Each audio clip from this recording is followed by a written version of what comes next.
A rapper don't tell she the new for grave where my youth day Papa Emeka. Don't blind from growing, Peking don't fall. Now watch up, I'm raw.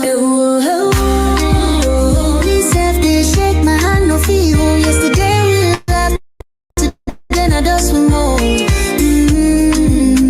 If we don't stop this night where we they share, tell me who go sing for the ones we know they.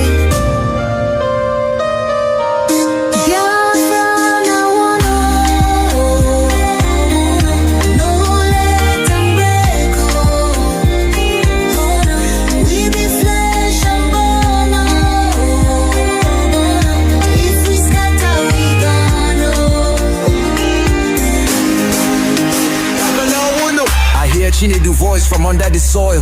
Brother, no let my blood turn to oil. Little Ada they ask where my papa go. Her small hand they shake, she knows I be this woe. I beg, my people see this fire we burn. Now our house they blaze, now our future they turn. We go tell their ghosts, we no go fail you. If we hold this love, that death go burn you. No, make we try, yo. Back up in the day. I beg my people see this fire.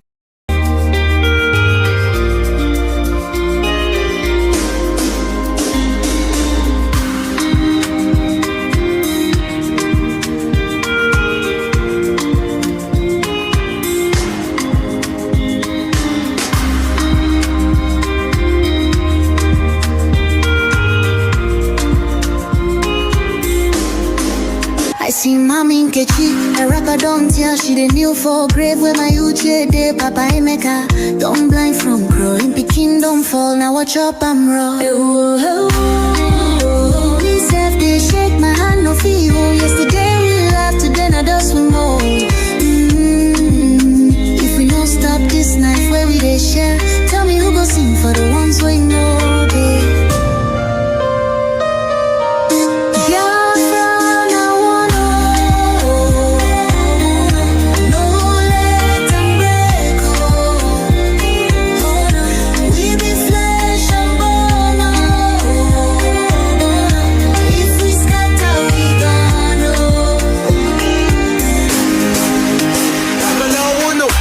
She need the voice from under the soil.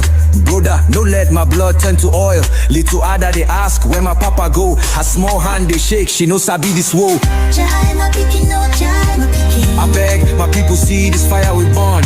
Now our house they blaze, now our future they turn. We go tell their ghosts, we no go fail you. If we hold this love, that death go burn you. No, make we try, yo. Back up in the day. I beg my people see this fire we burn. Now our house they blaze, now our future they turn. We go tell their ghosts, we no go fail you. If we hold this love, that death go burn you.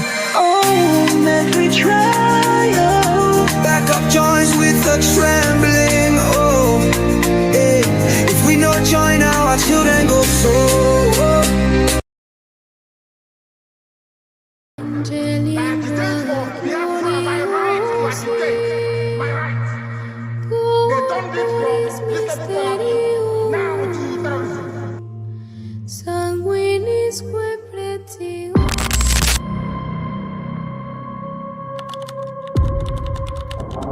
Breaking news reaching us now, the leader of the indigenous people of Biafra, Nnamdi Kanu, has been arrested, extradited to Nigeria, and is right now being arraigned at the Federal High Court in Abuja. Kanu is facing charges bordering on treasonable felony instituted against him at the Federal High Court.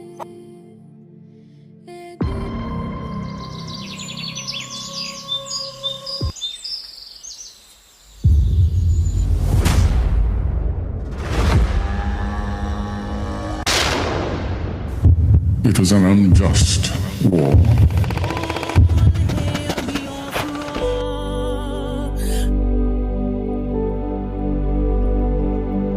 Long ago, in the heart of Biafra, a nation was born from the ashes of war. A war that scarred the land and its people, yet it never killed the spirit of freedom. The war aim of Biafra is purely to prevent ourselves being slaughtered, nothing more.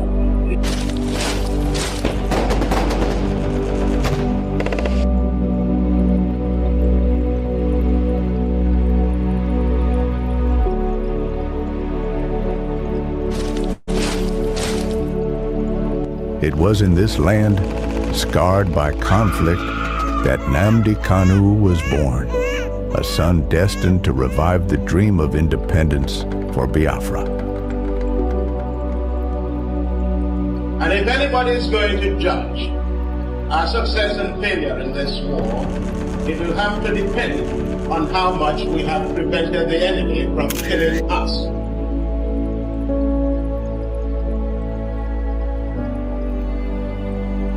Raised with the echoes of his ancestors' struggles, Kanu understood that the wounds of war ran deep in the hearts of his people. The scars from the Biafran War, which ravaged the land and cost countless lives, had never healed. The dream of an independent Biafra, broken but not forgotten, lived on in the hearts of those who survived.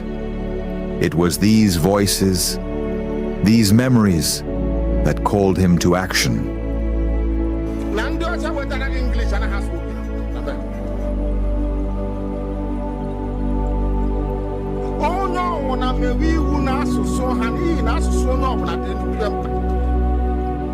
As Nnamdi Kanu grew, so did his voice. He became a preacher of justice, a messenger for those who were unheard. He spoke not just for his generation, but for all those whose lives were shattered by the war. The pain of the past was alive within him, and his words resonated with the cries of the oppressed.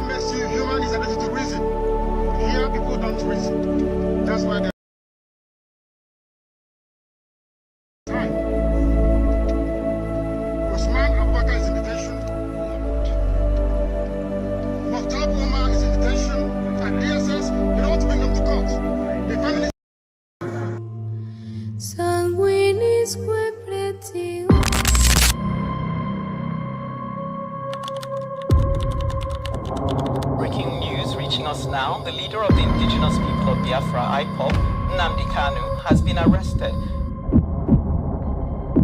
extradited to Nigeria, and is right now being arraigned at the Federal High Court in Abuja. Kanu is facing charges bordering on treasonable felony instituted against him at the Federal High Court.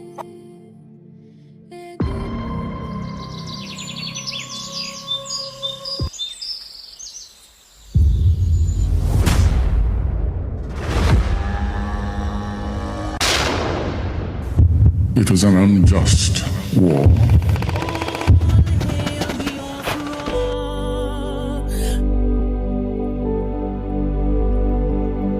Long ago, in the heart of Biafra, a nation was born from the ashes of war.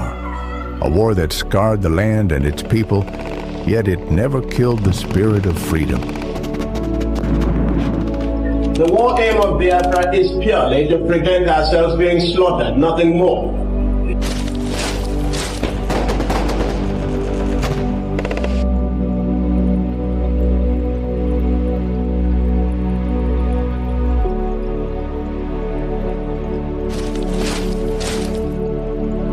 It was in this land, scarred by conflict, that Nnamdi Kanu was born, a son destined to revive the dream of independence for Biafra.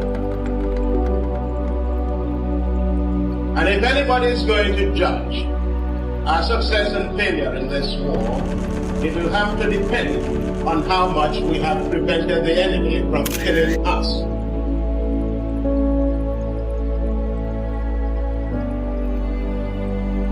Raised with the echoes of his ancestors' struggles, Kanu understood that the wounds of war ran deep in the hearts of his people. The scars from the Biafran War, which ravaged the land and cost countless lives, had never healed.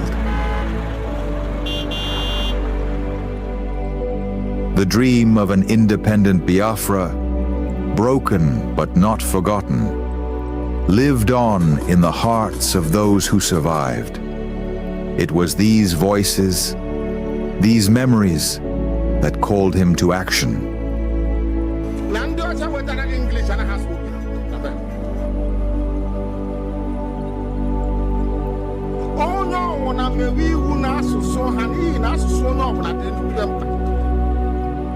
As Nnamdi Kanu grew, so did his voice.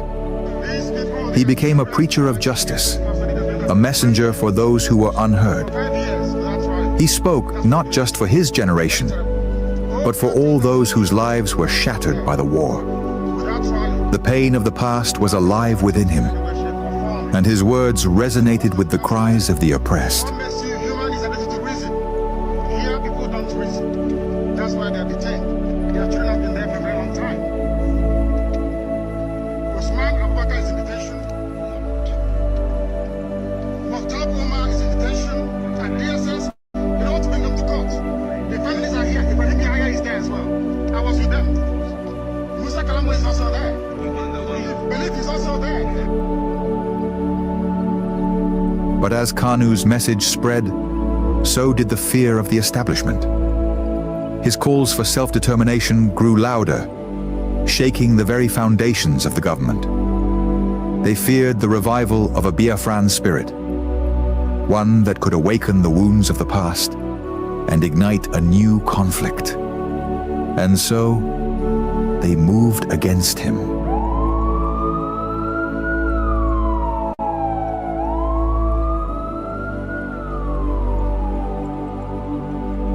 Nnamdi Kanu was arrested, his body captured, but his spirit unbroken. The authorities believed that imprisoning him would extinguish the fire he had started. But they failed to understand the depths of his cause. The pain of the war, the bloodshed of the past, was not something easily forgotten. It was a flame that could never be fully extinguished. His arrest became a symbol of the struggle that began in the blood-soaked fields of the Biafran War. The demand for freedom was still alive. The fight for justice continued, not just for Nnamdi Kanu, but for all the lives lost, for all the children born into a world of scars.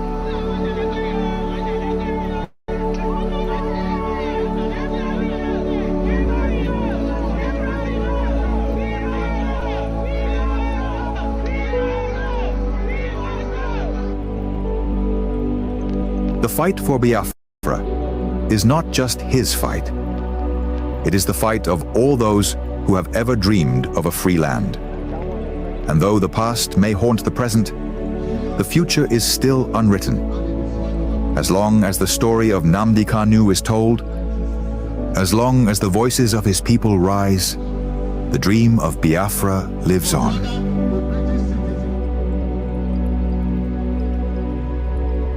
Arrested again, again, again, again,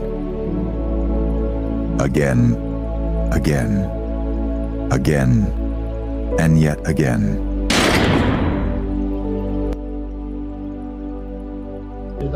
I agitate for Biafra.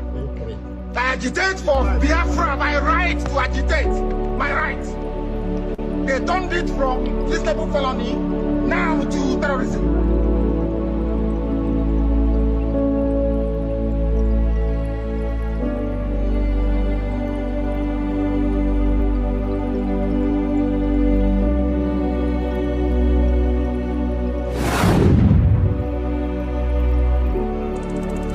This is Nnamdi Kanu speaking.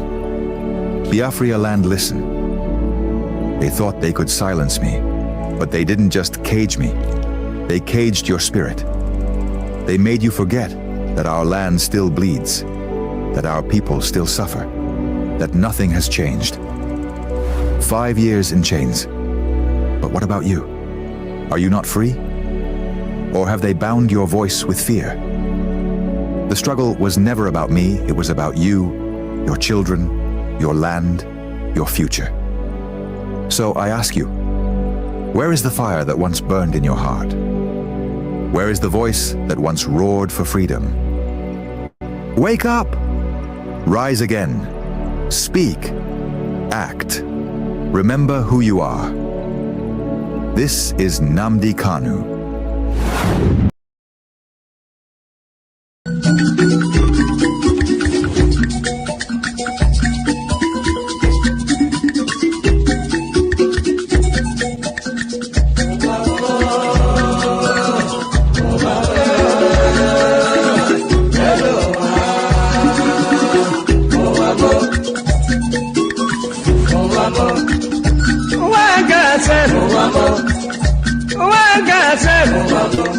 This is not wicked word.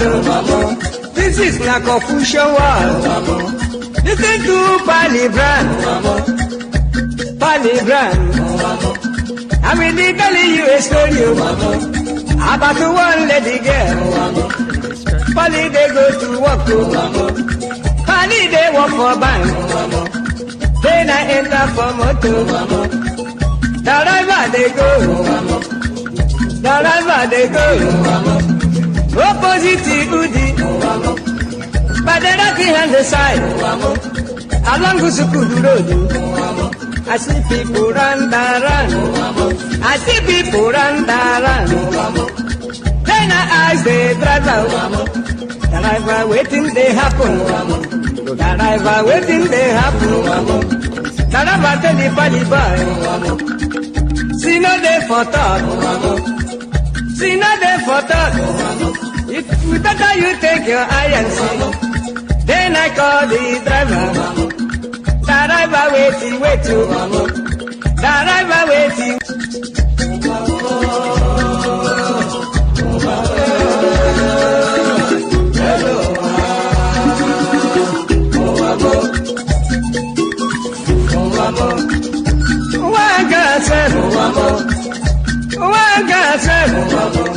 This is not wicked word.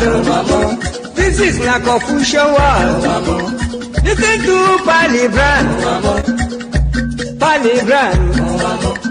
I will be telling you a story about one lady girl. Pali they go to work. Pali they work for bank. Then I enter for motor. Wherever they go. Wherever they go, opposite Udi, but the right hand the side, along Gusukudu Road, I see people run, I see people run.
the very oldest language on the face of this very earth.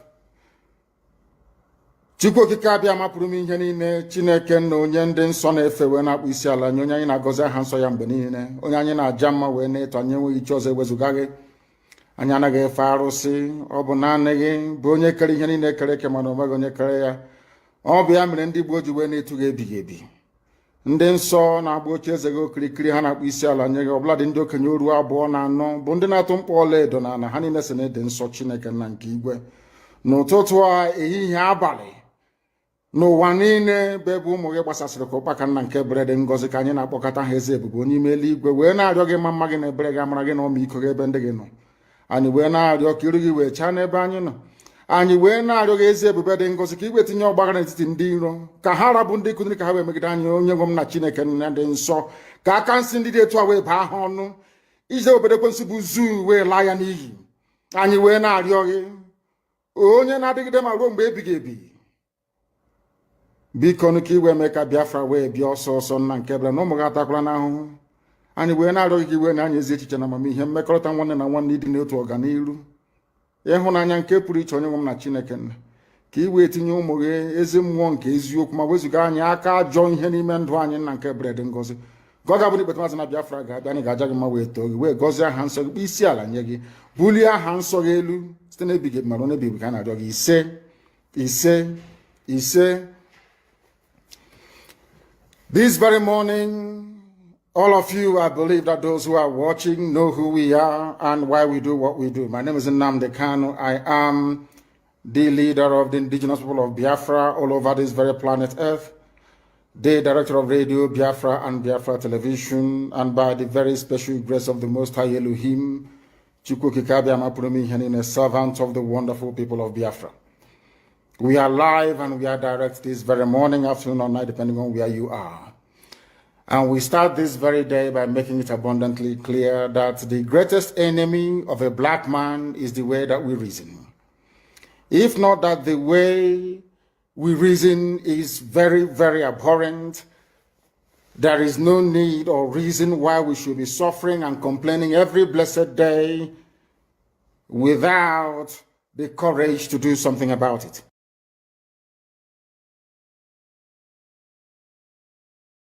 Because they know, they understand psychologically that you don't have what it takes to resist them. Do you know why Borno State is still alive? Why you still have the Kanu'S people in Borno today? Was because they resisted the Fulani centuries ago. You have to go back to history to understand how Nigeria came into existence. Fulani has been expanding from day one, from Senegambia. All the way from Senegambia, they've been expanding, and now they are in Okigwe. All the way from Senegambia. They are now in Okigwe. And you're asking us to somehow fold our hands and keep quiet because of 2023, because one idiot is going to come out to become a president, because of that rubbish, because of that nonsensical notion, we should fold our hands and wait until we are overrun by the Janjaweed from the Sahel. Is that how reasonable people think? Is that how people that wish to survive as a race, is that how they reason? It is very, very shocking that some of you do not understand what the Fulanis have in store for you. Very, very soon it is going to happen. And when it happens, your eyes will clear. And about whom you will see it very clearly. I was warning you. In 2014, 2015, 2016, they said he's a warmonger. He's a warmongering. I went to America and I told World Igbo Congress that this war you are avoiding is going to come to your villages. They said it's going to happen. What is happening today? When Yoruba was supporting the dead idiot called Buhari, did I not warn them that this evil you're supporting will consume you? They never listened. They never wanted to listen. IPOB is a terrorist group. You're trying to divide Nigeria. But Mietiana is not. People that you are calling bandits, have you heard anybody come out to say, please Buhari, since presidency is there defending terrorists in the forest, why don't you proscribe them? No, you cannot proscribe a Fulani group. Never.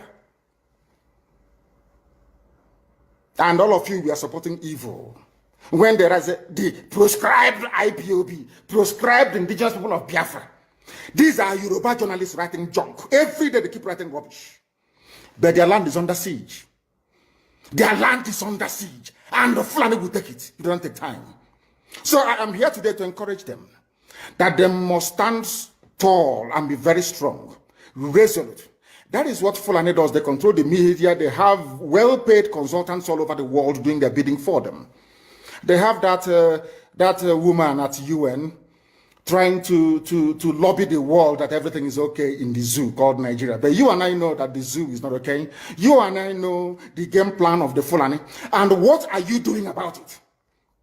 Nothing. Every day you read, you lament, you complain. Every day you read, you lament. And that's all you do. That is all you do. You read, you lament, you complain. You do nothing about it. Your lives are being taken away from you. Your forests are being occupied. Your mothers are being raped. Your daughters are being abducted. And the whole national government, presidency, is supporting such people. And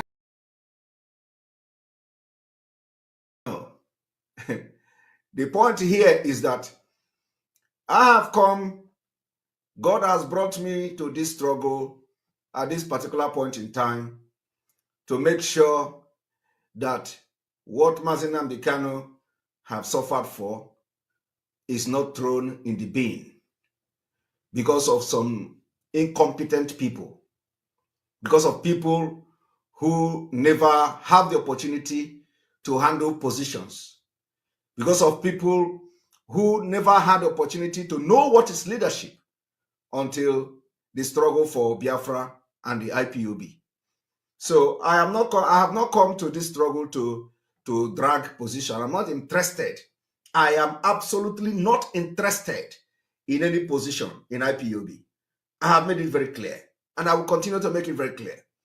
I am not interested. I have never shown my interest to any position in this IPOB. I am not interested. As a matter of fact, working from behind will be more productive for anybody who have the best interest of the struggle. Irrespective of the fact that a lot of people want me to do one thing or the other, I have made it very clear.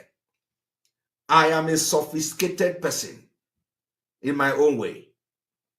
So it is very, very sad that in the absence of Mazi Nnamdi Kanu, people that are supposed to live up to expectation are not doing their job.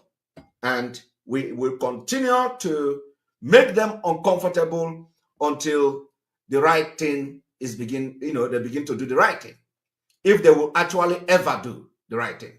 Now, the people on Facebook, let us switch to the Enter Biafra Channel 1, where the envy and jealousy of people are going to throw them apart.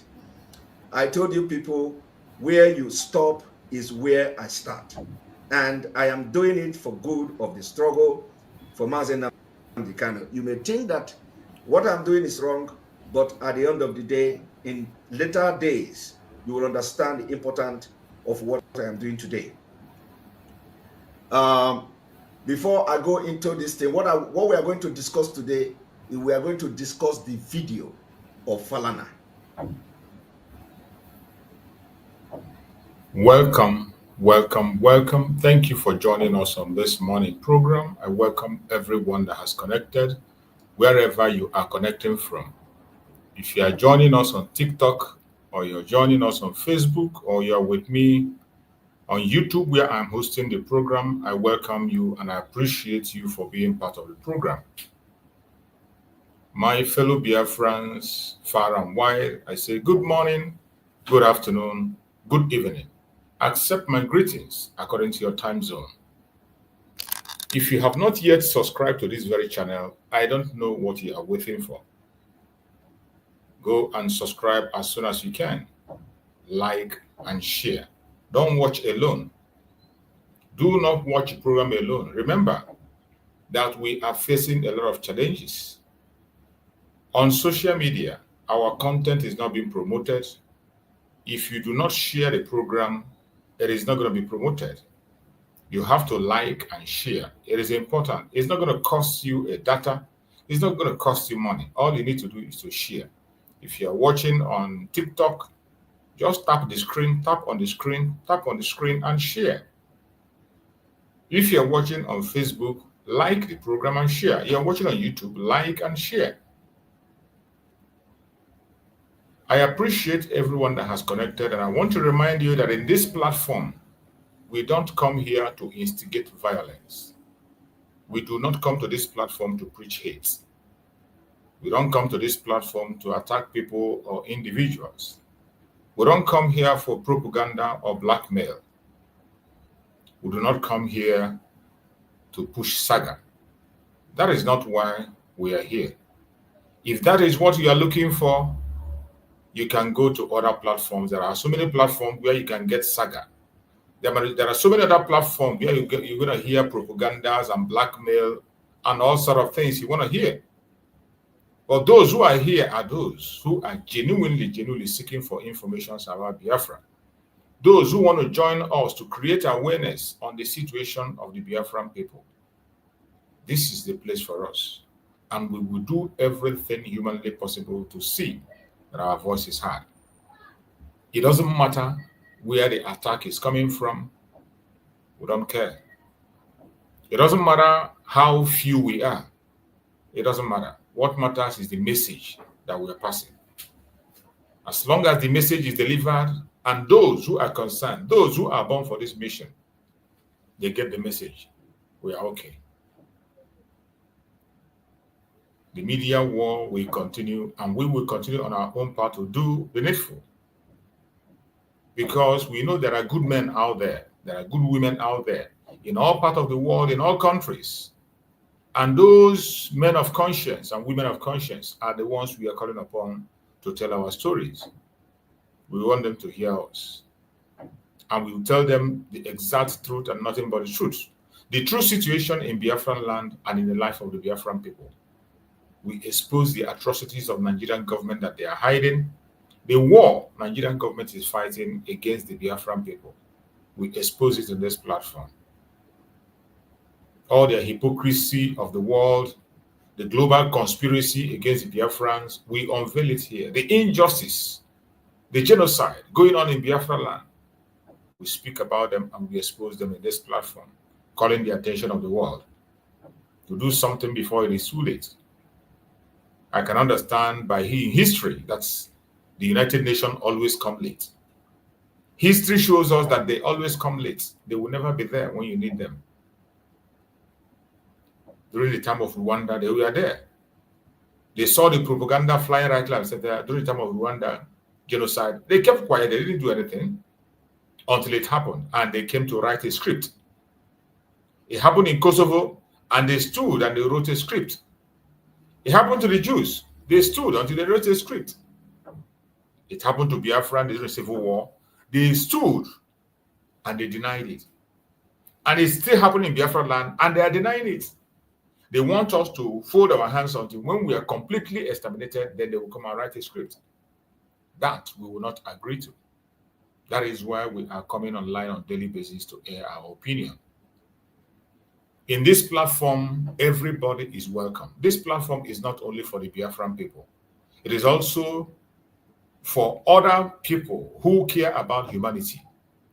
Whether you are a one Nigerianist, you are from other parts of Africa, Asia, Europe, America, Australia, whatever your tribe be, you are welcome. Whatever your religion be, you are welcome. Whatever is your orientation, you are welcome. Whatever be your opinion, you are welcome. If you have a superior argument, please, all you need to do is to send me a request. I will bring you in to air your opinion. You are entitled to your opinion. Nobody's going to abuse you or insult you. The only thing we are open to is understanding, sharing views. If there is something you feel we are not doing right and you know how to do it better, please come up and give us a suggestion. We are going to respond. And when it's looked into, if it is okay, I will help you. I will join you to propagate it. But when you are coming, make sure you have a superior argument. Here, we disagree to agree. We must not agree all the time. Sometimes we disagree. But at the end of the day, I will go home and think about what we have discussed. You will go home and think about what we discussed. And you can be able to pick out points to be able to make your choice wisely. That is why we're here. Nobody is master of knowledge or wisdom. We are all learning. You learn from the young ones. You learn from the elderly. You learn from women and men. Everybody is blessed with one wisdom or the other. So you tap from each person and make yourself wise. That is why we are here. So wherever you are and you're watching us, either on Facebook, on TikTok, or YouTube, send a request if you have an opinion on our topic, and we will bring you in your point. The only thing we ask is that when you join us, please speak in a very civil manner. Try to be civil when you join us. Try to be civil. It doesn't matter how angry you are. It doesn't matter how dissatisfied you are with our own opinion or with what is going on. No matter how angry you are, control yourself and speak in a civil manner so that the world can listen and the Biafrans equally can be able to digest your points and then give you a reasonable response. I welcome everyone once again. And today we are discussing on a topic which says 26th September shocker. Our Supreme Leader Mazi Nnamdi Kanu court date change to silence Biafrans. 26th September shocker. Nnamdi Kanu's court date changed to silence Biafrans. This is the topic we are discussing this morning. Yesterday, we saw the breaking news that the case of Mazi Nnamdi Kanu had been rescheduled from 10th of October to 26th of September. It was a shocker. And when we heard it, everybody saw it, and everybody was asking each other's question. What happened? Why the sudden change of plan? Why the sudden change of date? Nobody saw it coming. Nobody saw it coming. Well, but whatever be the reason, we will continue to look at the advantage for ourselves, even though we know that Nigerian government can never be trusted. And today, we are going to dive into the human rights abuses they have conducted against Mazi Nnamdi Kanu, several atrocities and crimes they have committed. Several times they have been told to let him go and they refuse. We will dive into so many issues this morning. Why we wait for 26th of September, being Friday, when our Supreme Leader Mazi Nnamdi Kanu will be in court, and we will all be in court with him. Whenever Mazi Nnamdi Kanu goes to court, Biafra goes to court. It's not just him. So when we heard and saw the reschedule of the case of Mazi Nnamdi Kanu on 26th of September, Friday, it was a shock. When I saw it, the lawyers posted it and shared it, and all of us were watching. None of us is any longer surprised about the actions of Nigeria and why they did it. All we need to do is to stand by, stand strong. Don't get confused. Don't get distracted. My brothers and my sisters, today we uncover another shocking twist in Nigerian desperate attempts to silence the truth. The court hearing of our Supreme Leader, Mazi Nnamdi Kanu, originally fixed October 10th, has suddenly been moved forward to September 26th. What does this mean? That is the question. And this is the question that is ringing in the mind of everybody that have heard that very news. What does this mean? The no-case submission that was filed by the lawyers of Mazi Nnamdi Kanu, that they gave 3 months. It was stipulated to be heard on the October 10th. But we wake up and we saw that it had been brought closer to 26th of September, being Friday. And we are asking, what does this mean? That is the question. Every one of us is asking him or herself. You're asking your neighbor, you're asking your friends. Discussions are going on different platforms, on different networks. What does this mean? Why is Nigeria playing with justice? This is not just a change of date, remember? It is not just a change of date. Some of us might think, oh, but it is not just a change of date. We know Nigeria. Nigeria don't just do things because they want to do it. Nigeria doesn't do things because they are right. Nigeria don't do anything because this is the right thing to do. No.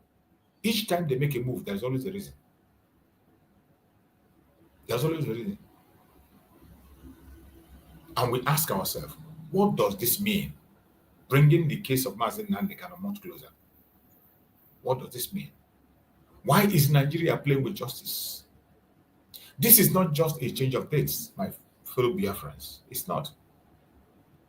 I think it is another calculated move to continue the illegal detention of our leader, an attack on the rule of law, and a violation of fundamental human rights. As always, these are the information that you have to have at your heart. Don't rejoice yet. Don't clap yet.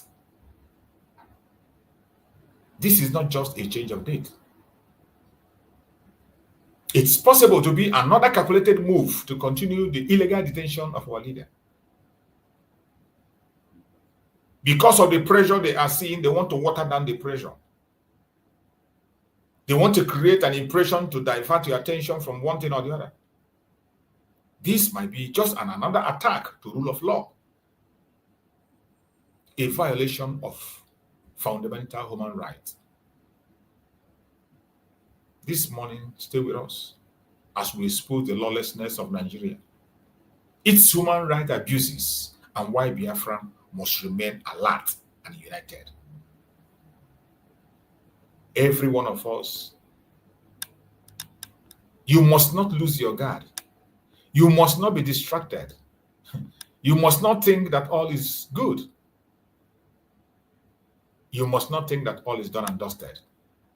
There are so many things that are hidden that we have to look into.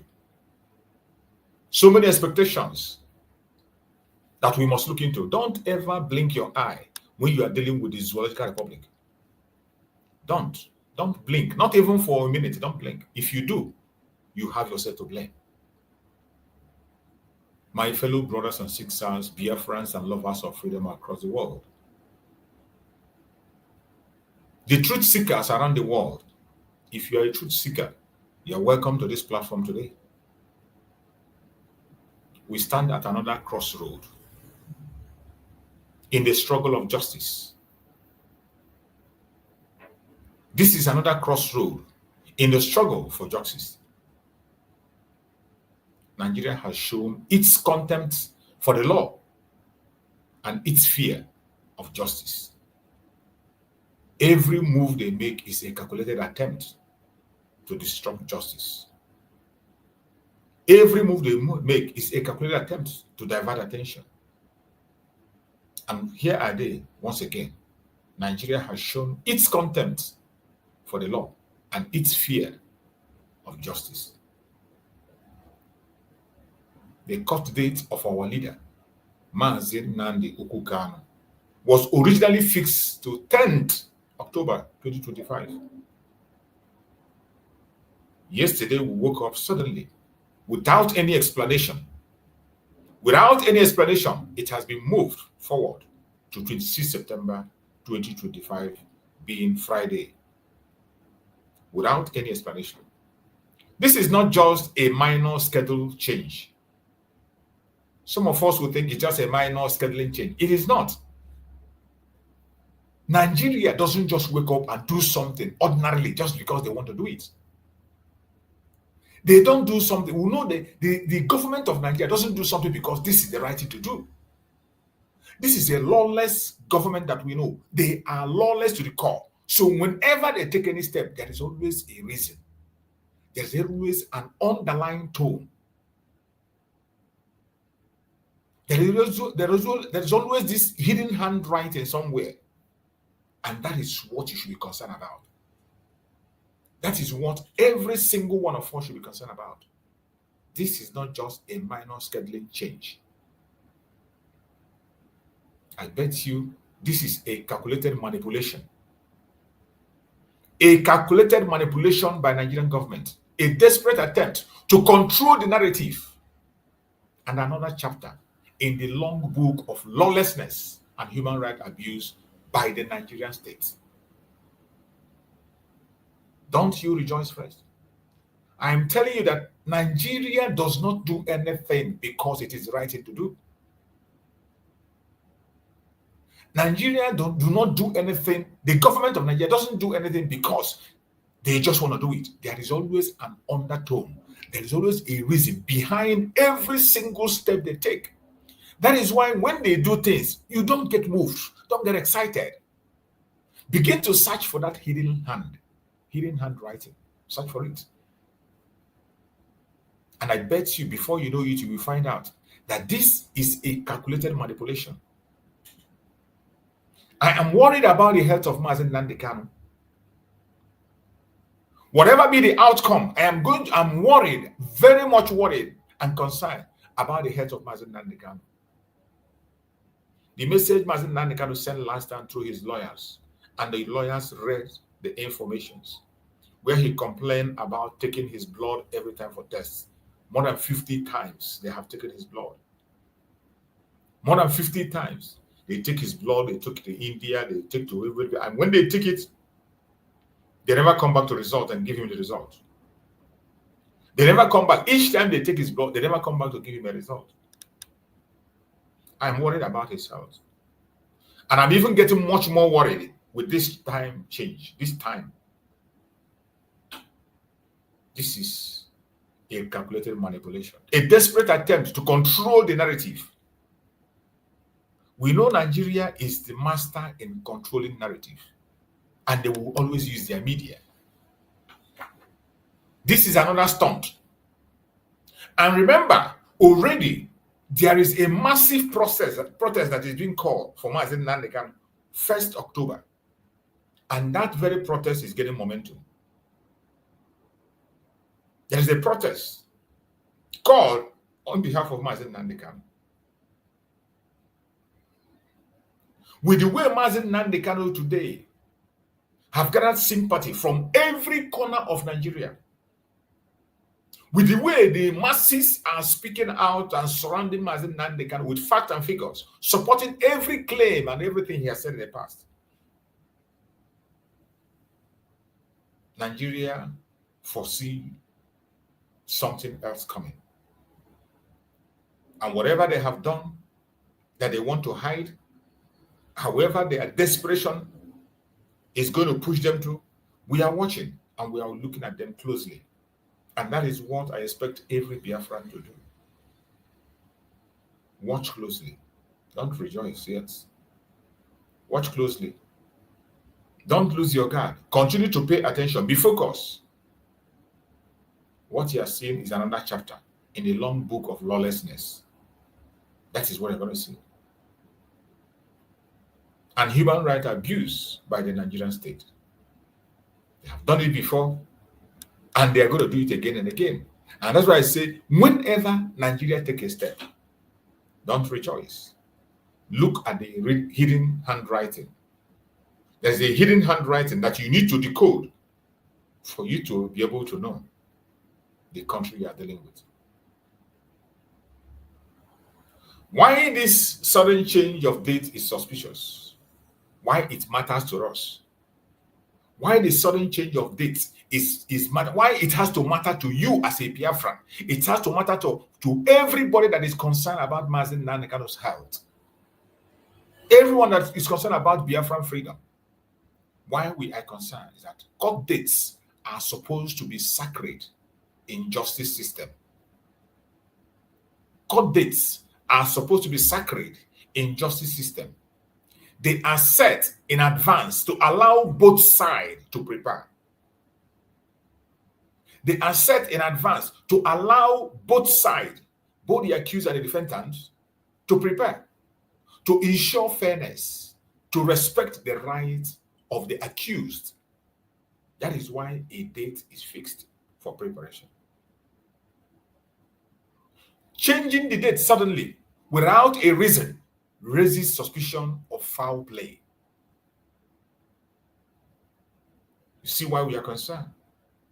You see why you must pay attention and look at the hidden handwriting. Changing the date suddenly, without clear reason, raises suspicion of foul play.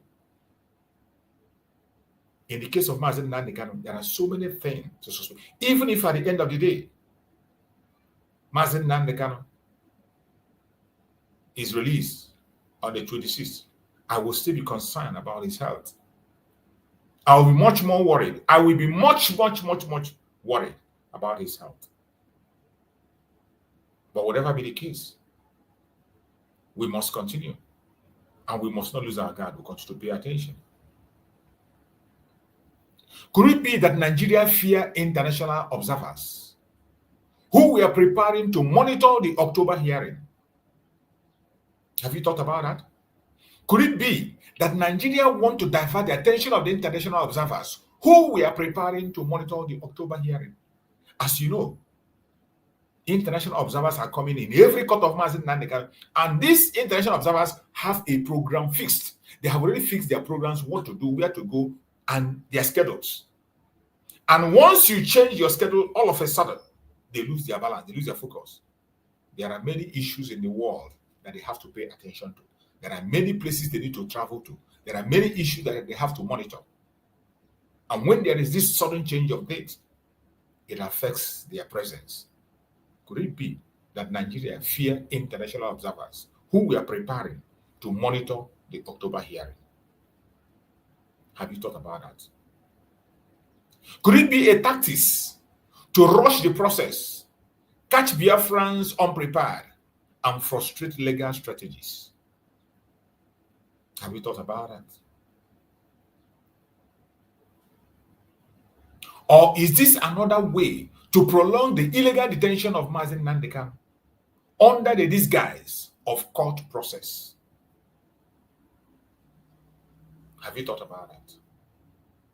If you are a genuine Biafran, a lover of freedom, if you are a concerned citizen, these are part of the things you have to look into.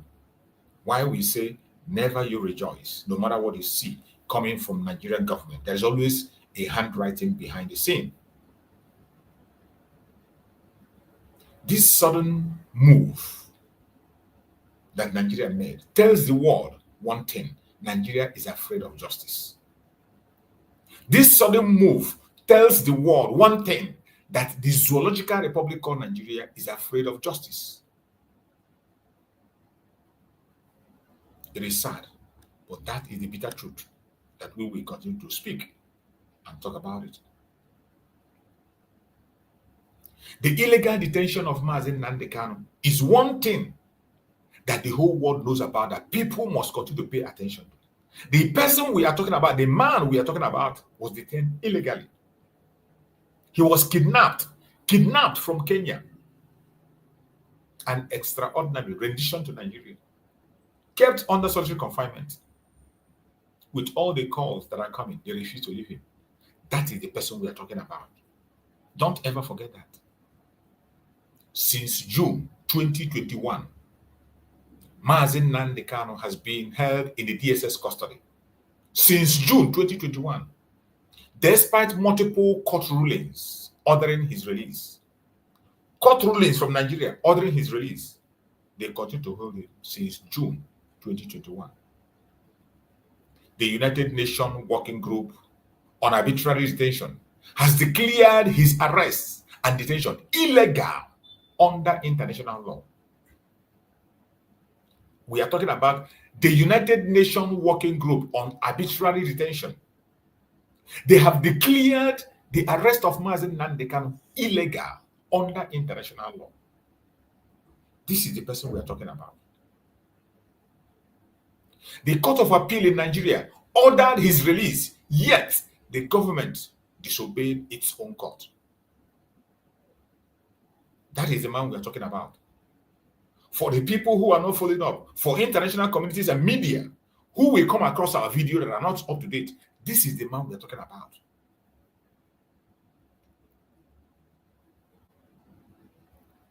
This proves beyond doubt that Nigeria operates not under the rule of law, but under the rule of tyranny.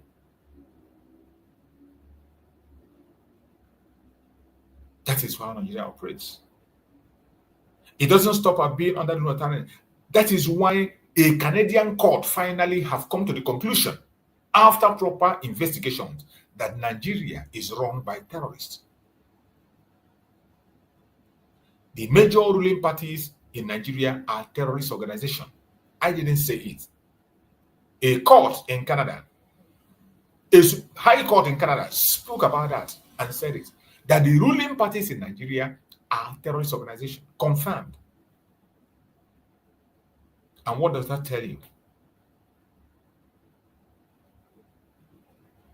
The detention of our Supreme Mazi Nnamdi Kanu is not just illegal. It is political persecution. It is not just illegal. It is political persecution. And the whole world is silent, watching these atrocities happen on an innocent man. The lawlessness of Nigeria is so much. Where are you going to start? Which one are you going to mention and which one are you not going to mention? In a true democracy, the law is supreme. But in Nigeria, the government is above the law. And yet, they tell us that Nigeria is a democracy. Even the Western world describe Nigeria as a democracy when they know that Nigeria has nothing called democracy. That is why you see, I don't believe in all this Western madness that they are displaying everywhere, talking about human rights and all the necessary organizations they are forming. They are doing nothing. More especially when it has to do with Africa, they throw everything to dustbin. Laws doesn't work anymore. They will preach democracy. They will preach democracy and they will force it into people. And you begin to, what is this democracy they are forcing? Is it the democracy they have in Cameroon, where a dead man is ruling Cameroon and the whole world is supporting that dead man, Paul Biya? A man who is on his body, a man who cannot reason by himself, a man who is in hospital from January to January, living in France, and yet the whole world continue to support him to run their own kind of democracy. That's the democracy they promote. Look at the Nigeria we are talking about. The person they have today, the drug baron they have today as a president, these same Western countries came and supervised the election and they said the election was rigged. They confirmed that the election that brought him to power was rigged and illegal. But today, what are they doing? Every one of them is working with him. Every single one of them in the West. They are busy entering into deal. Look at Finland. Finland went to the extent of selling their own citizen for a pot of porridge. Finland sold their own citizen for a pot of porridge. Our Prime Minister, Mazi Nnamdi Kanu. This is a man, before he entered into the struggle, he went and submitted a letter to the presidency and to their Prime Minister. He didn't do it as a secret. There was nothing that Mazi Nnamdi Kanu did about Biafra that was secret. He was doing everything in the open. That was why he was able to conduct two conventions in Finland. Two conventions where Biafras were flying in from all across the world. Biafras got visa in the name of that convention, applied for visa because of that convention, and they got the visa. But all of a sudden, this same organization has now, that Finland approved and even gave out a consulate in Finland, all of a sudden have turned to a terrorist organization. Because of their economic interest in Nigeria. Because a drug baron is in charge in Nigeria, and a man, a pharaoh that does not have conscience, is in charge in Finland. A pharaoh that doesn't have conscience is in charge in Finland. And look at the result. When the righteous man is in power, the people rejoice. But when the evil men are in power, the people mourn. That is the case of the zoo and Finland today. In a true democracy, the law is supreme. But in Nigeria, the government is above the law. The government can wake up and do it. They are above the law. They can wake up and do anything, say anything they want to say. That is why you see the video I played that the other day, how they were borrowing money. They borrow and borrow and borrow without approval from the Senate. They were borrowing in billions of dollars were borrowed without approval from the Senate. The person who was making the case was a senator. This is the country that Finland is taking instruction from. This is country that Finland is dancing in bed with. In Nigeria, the only thing you see in Nigeria is selective justice. Selective justice is the order of the day in Nigeria. Politicians accused of looting billions walk away free. Politicians that have been accused, not just accused, that have looted the country billions, they walk away free. And they end up in becoming Senate president. They end up in becoming president. People who the country itself, the EFCC of the country, have indicted them of stealing billions. They end up becoming the president. And some of them becoming the Senate president. Terrorists are released in name of rehabilitation. That is the rate of the selective justice you are talking about. Terrorists are released in the name of rehabilitation. Terrorists have taken innocent lives. They have murdered people in cold blood. That have no other project. They don't have anything they are asking for except destroying lives. In Nigeria, they are released in the name of rehabilitation. But a man who speaks for freedom is kept in chains. In Nigeria, you speak for freedom, you remain in chain. Look at Mazi Nnamdi Kanu. Look at how they are taking Showore inside and outside, even though Showore believe in their one Nigeria. Showore believe in one Nigeria, but look at what they are doing him, taking him in and out the court, in and outside the court, simply because he has a different opinion. He speaks the truth from his own direction. He exposes their evil. He doesn't condone their evil. He wants things to change. Every day, they are arresting him in and out of jail. Sometimes simply because of a speech he made. Revolution now. Simply because he said revolution now, he will be picked up. This is a country where politicians accused of looting billions walk free. As we speak, the Federal Capital Territory, what do they call him? Minister, Yesu Wike, have been indicted in fraud, money laundering, which Showore have exposed. All the money he looted from River State and the money he looted in the Federal Capital Territory now, he used it to go to the United States and buy house in the name of his son. He bought houses and transferred it in the name of his son.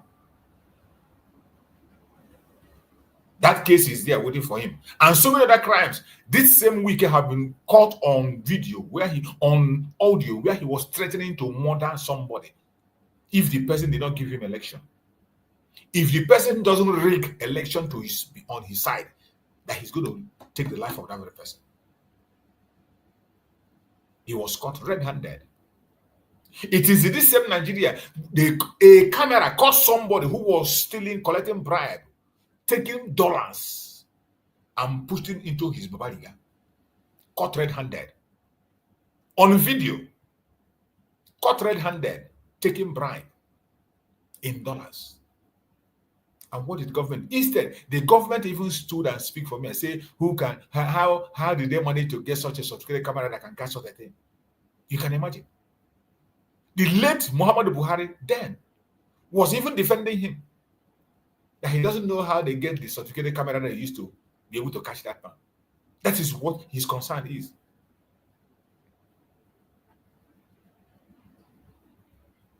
Akpabio that you are seeing today, the senior president, is indicted in fraud. In fact, the EFCC wanted to rein him in, and the only option he has was to join APC, and all his sins are forgiven. Every single one of them working with the president in Asorok today have been indicted at one time or the other in other countries.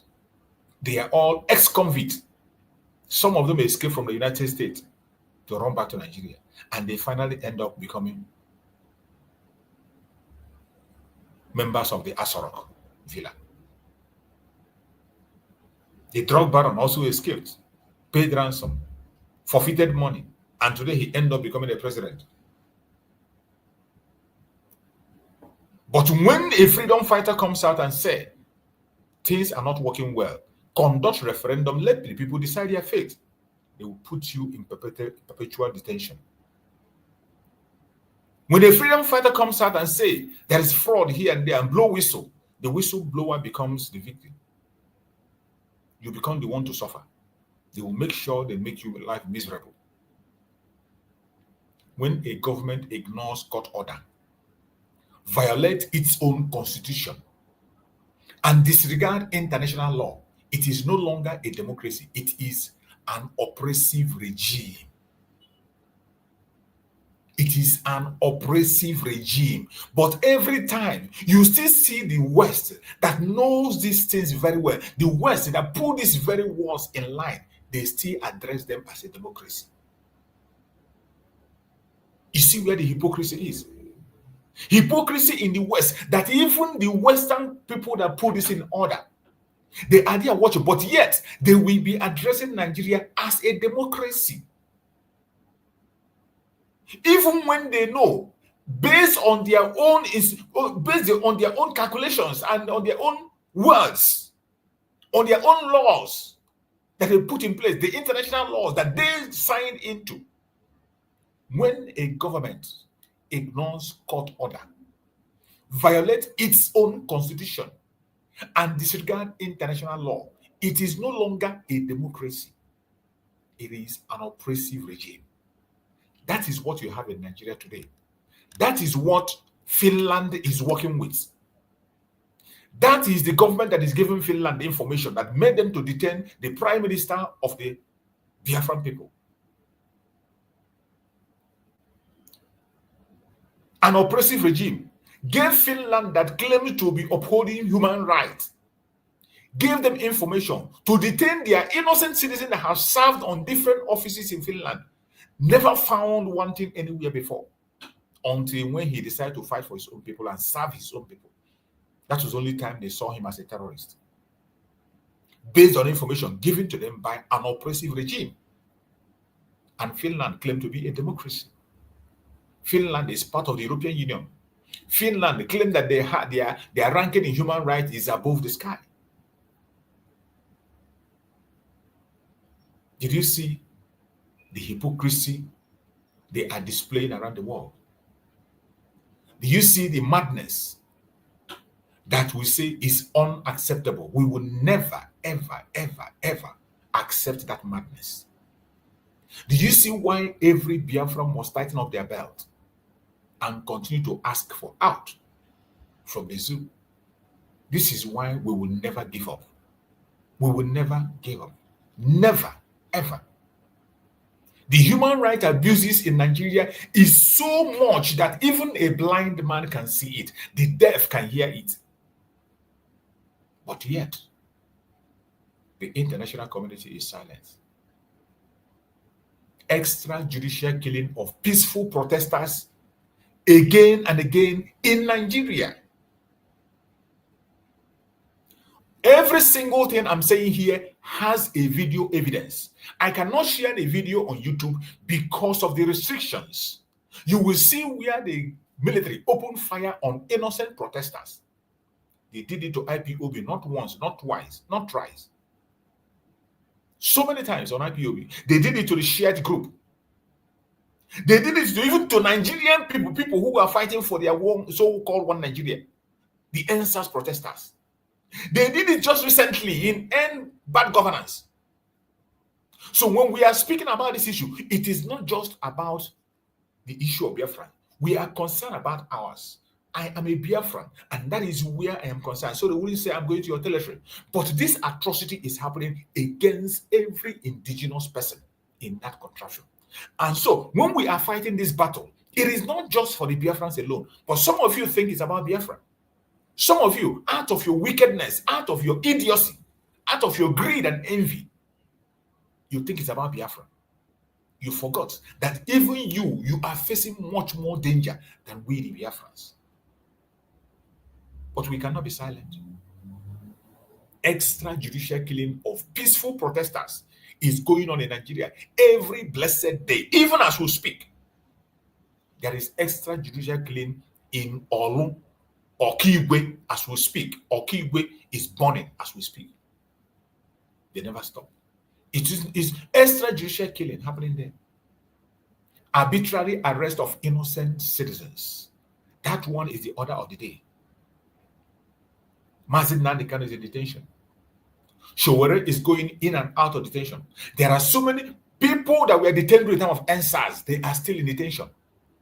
NSAS that was meant for a good Nigeria, it wasn't for Biafra. Some of them are still in detention. This end bad governance that just ended. To end bad governance and get a good one, they are still in detention. Showore is in and out of detention because he's calling them out. And yet, the international communities are not paying attention. They don't care. It doesn't move them. Where are the good men? Because I know there are still good men out there. There are still good men in that United Nations. There are still good men in the UK, in the US, in Russia. There are good men everywhere. Why are the good men silent? Where are the good women? Good women, why are they silent? Why are they not speaking? That is the question. Why the global silence on the atrocities of this evil government? Why the global silence? Even when we have provided a solution, a remedy, we have provided a remedy, an everlasting remedy that have been tested and tried and tested, and it worked. We provided, yet there is global silence. When we call for disintegration is not out of hatred. It will not stop us from trading together. It will not stop us from getting intermarried. It will not stop us from associating together. But disintegrate the country so that you can create a nation according to people who have similar interests. People that have the same value system will be in their place and practice what they want to practice effectively without any challenge. Oh God. Those who want a caliphate will build a caliphate and remain there, practice their Sharia law without disturbance. It doesn't mean that people in the other side can still travel, but when you are going there, you have in mind that you are going to a zone where they are practicing the Sharia law. Those in a monarchical system should be in that their monarchical system. When you are going there, you respect their monarch and know that this is the system they are practicing. Those in the secular system on Biafra land, allow them to practice what they want to practice. Every region will protect their boundaries and border and respect each other. Then, this pursuit of interest will die a natural death. This destructive diversity will die a natural death. The more you continue to allow Nigeria to be, this destructive diversity will eventually destroy everybody. It is unfortunate that these same people will come and tell you that Nigeria is sitting on a cake of gunpowder. Yet, they see it that Nigeria is sitting on a cake of gunpowder, but they are waiting for that gunpowder to explode and kill everybody. But you see, Biafra, that gunpowder will not explode with us. It will never ever explode with us. This ship will not sink with us. Never. Never. Those who want to sink with the ship, goodbye. Good luck. Go ahead. But you see, the Biafra people, we will never sink with that ship. We will never sing with that shit. Arbitrary arrest of innocent citizens. Disappearance and abduction without trial. Disappearance and abduction of citizens without trial. We saw the video of a woman that I showed here, a Biafran lady, a man and a wife with children, that the DSS came to their house and took them for 5 good years. Nobody can give account of what about. The DSS, Nigerian forces, entered their house and took them. They said they took them to Enugu. From Enugu, they said they took them to Abuja. For 5 good years, this was a man that was sleeping with his wife and children. Early in the morning, the DSS stormed there and took away these parents. Today, the children they left behind are 5 years older. They have not seen their parents. Nobody has seen or heard from them. They disappeared them after abducting them. Amnesty International is posting it on their... Listen, I shared it here. Amnesty International talked about it, spoken about it several times. But with all these atrocities, the international community cannot weigh in. There is no punishment for Nigeria. There is no reprimanding. Instead, they continue to do it. They continue to step it up. This is the country that want to try Mazi Nnamdi Kanu. That is why you must not trust them. Whatever Nigerian does, any news you see from them, don't rejoice. Think about the undertone. The reason they are doing what they're doing. What is their next move? Do they want to change the narrative? Do they want to create a narrative? Is there an evil plan cooking that they want to divert your attention from? The changing of the court date of Mazi Nnamdi Kanu is very, very suspicious and fearful. You must not lose your guard. And the whole world should be watching. Harassment and profiling of Igbo people across Nigeria. Harassment and profiling of Igbo people across Nigeria. That one is the order of the day. If you are not an Igbo person, you will not understand. If you are not an Igbo person, you will not understand what we, the Igbos, are going through. If you are not Igbo, you don't understand. As an Igbo person, you will live abroad comfortably with all the frustration abroad. Knowing that you are a foreigner, you can take them. Knowing that you are a foreigner, all the frustration, all the insult, all the abuse, you are living abroad, you endure it and take it in. And still manage to live peacefully. But when you live that abroad and step into the place that is supposed to be your home, immediately you arrive at the airport, that they name, once you see that place, they name in the name of the oppressor. The man that sponsored the genocide in Asaba massacre. They used that same man's name and they named an airport after him. A man that committed genocide was the one that his name was used to build an international airport that the whole world knows Nigeria for. Immediately you arrive there, you begin to see the handwriting of that criminal. Immediately you arrive at Murtala Mohammed International Airport. The maltreatment is not, they don't need to tell you. Once they open your passport, even they don't need to open your passport, once they see your dressing, because when you see a Biafran, the appearance alone will tell you that this one is a Biafran. When a Biafran appears, open his mouth and speak, you will know that this is a Biafran. Once they identify as a Biafran, the treatment becomes different. Before your own very eyes, you will see an Aboki will pass. They will just take his passport, look at it, and allow him to pass. But you, they will keep you at the side.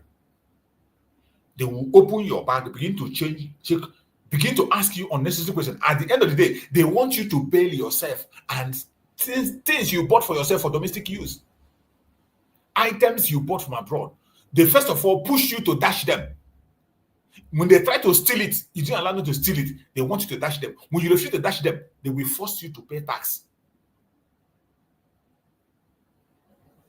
The frustration starts from the airport. And immediately you step out of the airport, for you to, God help you, you want to travel by road. You want to travel by road from Lagos to your hometown. You are done. You are finished. Number one, any place, checkpoint you go and they see you with a passport, you have become a suspect immediately. Any place, any checking point where they see you with an international passport in Nigeria, you are automatically a suspect. And they look at the name. The name is there is Chuku something. Somebody Chuku to the southeast. You are finished now. You are finished. They will first of all tag you a fraudster. They will tag you a fraudster by all means and be forcing you for bribe. There was one video I saw. A lady who married a German citizen. But the guy is a black. I think the guy is a Ghanaian or so. A Ghanaian man, a German citizen that married a lady, an Igbo lady, came for the very first time to visit Nigeria and visit his in-laws. For the very first time. Just at the checkpoint, for no reason, they beat up this boy. They beat up because he had a camouflage he bought. He was not wearing it. He wasn't wearing it. This was his clothes. He used something in Europe. People wear it. People who are living abroad, they wear their camouflage every day. Go around. Sometimes I wear my own here to do program. I wear it and go out. Nobody disturbs you. Nobody cares what you do. I have my camouflage here that I use. Both the short, both the shirt. I wear it and I go out. Nobody disturbs me. This guy was not wearing it. The camouflage was in his bag. The cloth was inside his bag. Somebody who came from abroad to visit from Germany. They opened it and said the camouflage. That was the only wrong that guy did. They beat him up mercilessly. They beat this guy, molested him, tore his body. His face was bleeding. What crime did he commit? That they opened his bag and saw a camouflage jacket. This is the country we are talking about.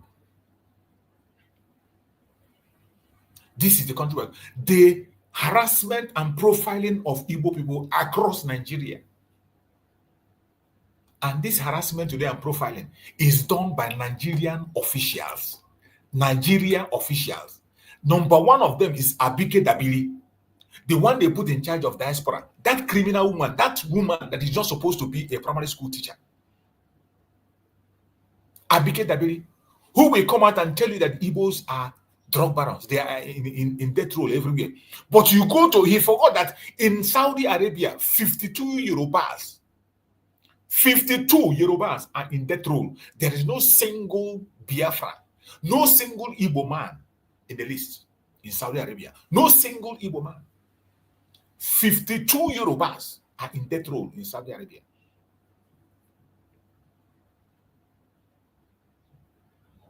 The people who were caught in fraud in the US, majority of them are Yorubas. The greatest catch is a Yoruba man. But she will never talk about it. She is only hunting and looking for a place where she will find an Igbo name. And she will now climb on top of the mountain and announce it. A tribal bigot. A tribal bigot to the core.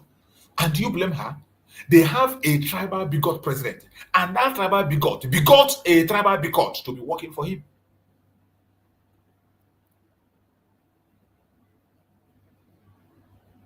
These are the people we are talking about. And we wake up and we hear that they changed the dates of the court case of our Supreme Mazi Nnamdi Kanu. And you want us to rejoice. We need to be more careful now than we have ever been. The sudden shift in the dates is not isolated. It is part of the bigger picture of systemic oppression against Biafrans. Get it straight. The sudden shift in court dates is not isolated. It is part of this bigger picture of systemic oppression against Biafrans. You must pay attention. Don't get carried away. Do not get carried away. Don't get carried away. Every one of us must continue to pay attention. The double standard of Nigeria and the international community upon us is unimaginable. It is unimaginable. That is why we don't lose our focus. That is why no matter the step they take, no matter what they say, we don't take them serious. If not double standard? How could the arbitrary committee tell them to leave Mazi Nnamdi Kanu since 2022? In 2022, they gave Nigeria 6 months to release Mazi Nnamdi Kanu and pay him compensation. Up to today, Nigeria did not listen to that. And there is no punishment for that. Nigeria has so much case that we have presented in ICC. In ICC, cases are there. Nobody have been indicted. Nobody have been questioned. This criminal who is now in Abuja took innocent life in Obibo. Took innocent life of the Igbo people in Obibo for committing no crime. Some of them are still languishing in jail up to this minute in that Obibo case. And what they rewarded him with is a minister. They rewarded him as a minister. They rewarded him as a minister. A criminal, a fraudster, a money launderer. And the international community knows about this. But he will travel and go to holiday in UK and come back. He will travel to UK, travel to European countries and come back. Nobody will hold him. But Mazi Nnamdi Kanu, who is asking for self-determination that is his right. Self-determination is not a privilege. It is not a privilege. It is a right. They detain him. And they are playing with his case, dancing left and right. The double standard of Nigeria and the international community is so overwhelming women, and that sometimes when you sit back and look at it, you begin to wonder, are there still men of conscience in this planet Earth? When other groups around the world demand freedom, they are given a voice. We can see how people are rallying around the Palestinians. We can see how people are rallying around the Ukrainians and other places in the West. Once people rise up and add their voice, they will rally around and give them a voice. But when it comes to our case, they turn a blind eyes because it is a Biafran, it is an African, he deserves to die. When other groups around the world demand freedom, they are given a voice. When Nigerians, Fulani terrorists, commit atrocity, the world look away. The atrocities of Fulani terrorists, the world look away. Even with the news flying now, where the terrorists are negotiating, addressing the press, terrorists addressing press, granting press conference, well armed with the ammunition. They are not hiding whom they are, warning the government never to come to their territory.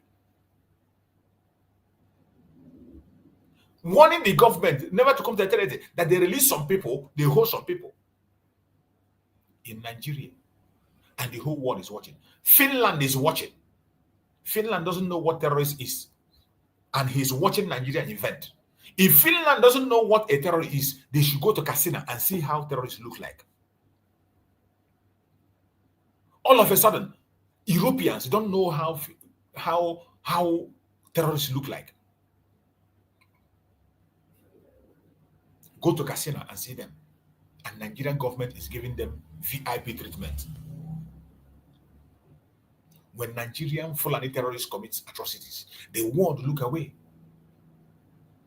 But when Biafrans demand self-determination, Nigeria uses the media to brand them as criminals. Whenever we come out to agitate for self-determination, the Nigerian government, with their media, they brand us criminals. And the world stays silent. This day, they're not even silent. They brand us criminals. And Finland, European Union, key in, because Finland is a member of the European Union. They brand us criminal because of self-determination. They criminalize self-determination, and the European Union joined them through Finland to criminalize us. And they said, Mazi Nnamdi is part of a terrorist organization. The only organization that I know that Mazi Nnamdi belongs is IPOB, the indigenous people of Biafra, which every one of us from the old southeastern region, the present south is Lower Kogi and Lower Beru. We are all from that very organization. So they have branded all of us as terrorists. And they went ahead to pronounce a sentence on our prime minister. 6 years for terrorism. You see the double standard. That is the heart of inhuman. An inhuman act. No sensible person does that. No sensible country does that. A country that is run by terrorists, a terrorist country, giving you information against your innocent citizen who has served you for years without any debt, and you jail him based on the information given to you by a terrorist. What a shame. What a shame. This hypocrisy must be exposed. This hypocrisy must be exposed. We will continue to expose this because we know there are still men of conscience out there. There are men of conscience out there, people who has conscience in all ramifications, in all part of life. And because there are men of conscience, we will not stop talking. It doesn't matter how long it takes. It doesn't matter how difficult it is. We will continue to speak until we find our feet. Wherever you are, as a Biafran, wherever you are, as a Biafran, pay attention to these messages. Pay very good attention. Any place you are a concerned citizen in the world. You care about humanity. Pay attention to what we are saying. The good people out there, the good men and women out there across the world, pay attention to what we are saying. That is why it is important that as you are joining this program, like the program and share it. Even if you cannot do anything, share the program. Like the program, click like. Tap on the screen if you're watching from TikTok. Just tap on the screen. It won't cost you money. It won't take your data. Share it so that the people that has conscience will hear our voice. You never can tell who will come across our video. You never can tell. While we are approaching Friday, before Mazi Nnamdi Kanu appear, we will continue to bring out these informations for people to get prepared, for the world to get prepared, for those who are concerned, observers, to run down to Biafra land to see things for themselves, run down to the zoo and see the drama for themselves. My fellow Biafrans and the world at large, this struggle is not just about our supreme leader Mazi Nnamdi Kanu as an individual. It is about the principle of freedom. It is about justice and dignity for all Biafrans. Wherever you are and you are a Biafran, don't think that this is just about Mazi Nnamdi Kanu. It is not about Mazi Nnamdi Kanu. Don't think it's just about Mazi Simon Ekpa. It is not about Mazi Simon Ekpa. That is why when I see some idiots, some idiot clowns who we are celebrating at the year term of Mazi Simon Ekpa, I begin to wonder, who are these people? The most painful thing is that some of them claim to be fighting for Biafra. Some of them claim to be fighting for Biafra. But they are in the front line calling Mazi Simon Ekpa a terrorist. They are the front line confirming Mazi Simon Ekpa to be a terrorist. At the same time, they are doing the same thing Mazi Simon Ekpa is doing, asking for freedom. They support self-determination, the same thing Mazi Simon Ekpa is pursuing. But you say there and you call him a terrorist. Likewise, you see some of them today. Some of them are still abusing Mazi Nnamdi Kanu. Some of them are using their platform. The only thing they do is to abuse Mazi Nnamdi Kanu and insult him. And you think it will be well with you. It will never, ever be well with you. And that seed you are sowing, you are going to reap it. You are going to reap it. And when that comes, nobody's going to help you. You will cry for help, and you will not find help. When that time comes, you will cry for help. You don't find. You saw the video of Mazi Simon Ekpa I played. That those of you calling him terrorists. You remember when the BBC we are showing the pictures of Biafrans, people who are agitating for Biafra. In that, they didn't remove you. They didn't say because you were talking about Mazi Simon Ekpa, they showed him. Even they didn't show his own picture. It was the picture of everybody agitating for Biafra. They flashed all their pictures.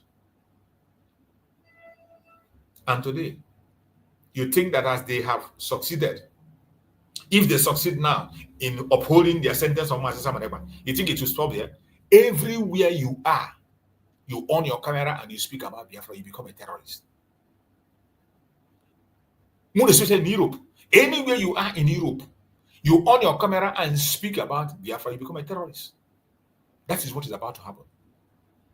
And you saw Finland kicking off the move, and you are rejoicing. You think it's about Mazi Nnamdi. You think it's about Mazi Nnamdi. Shame on you. Shame on you.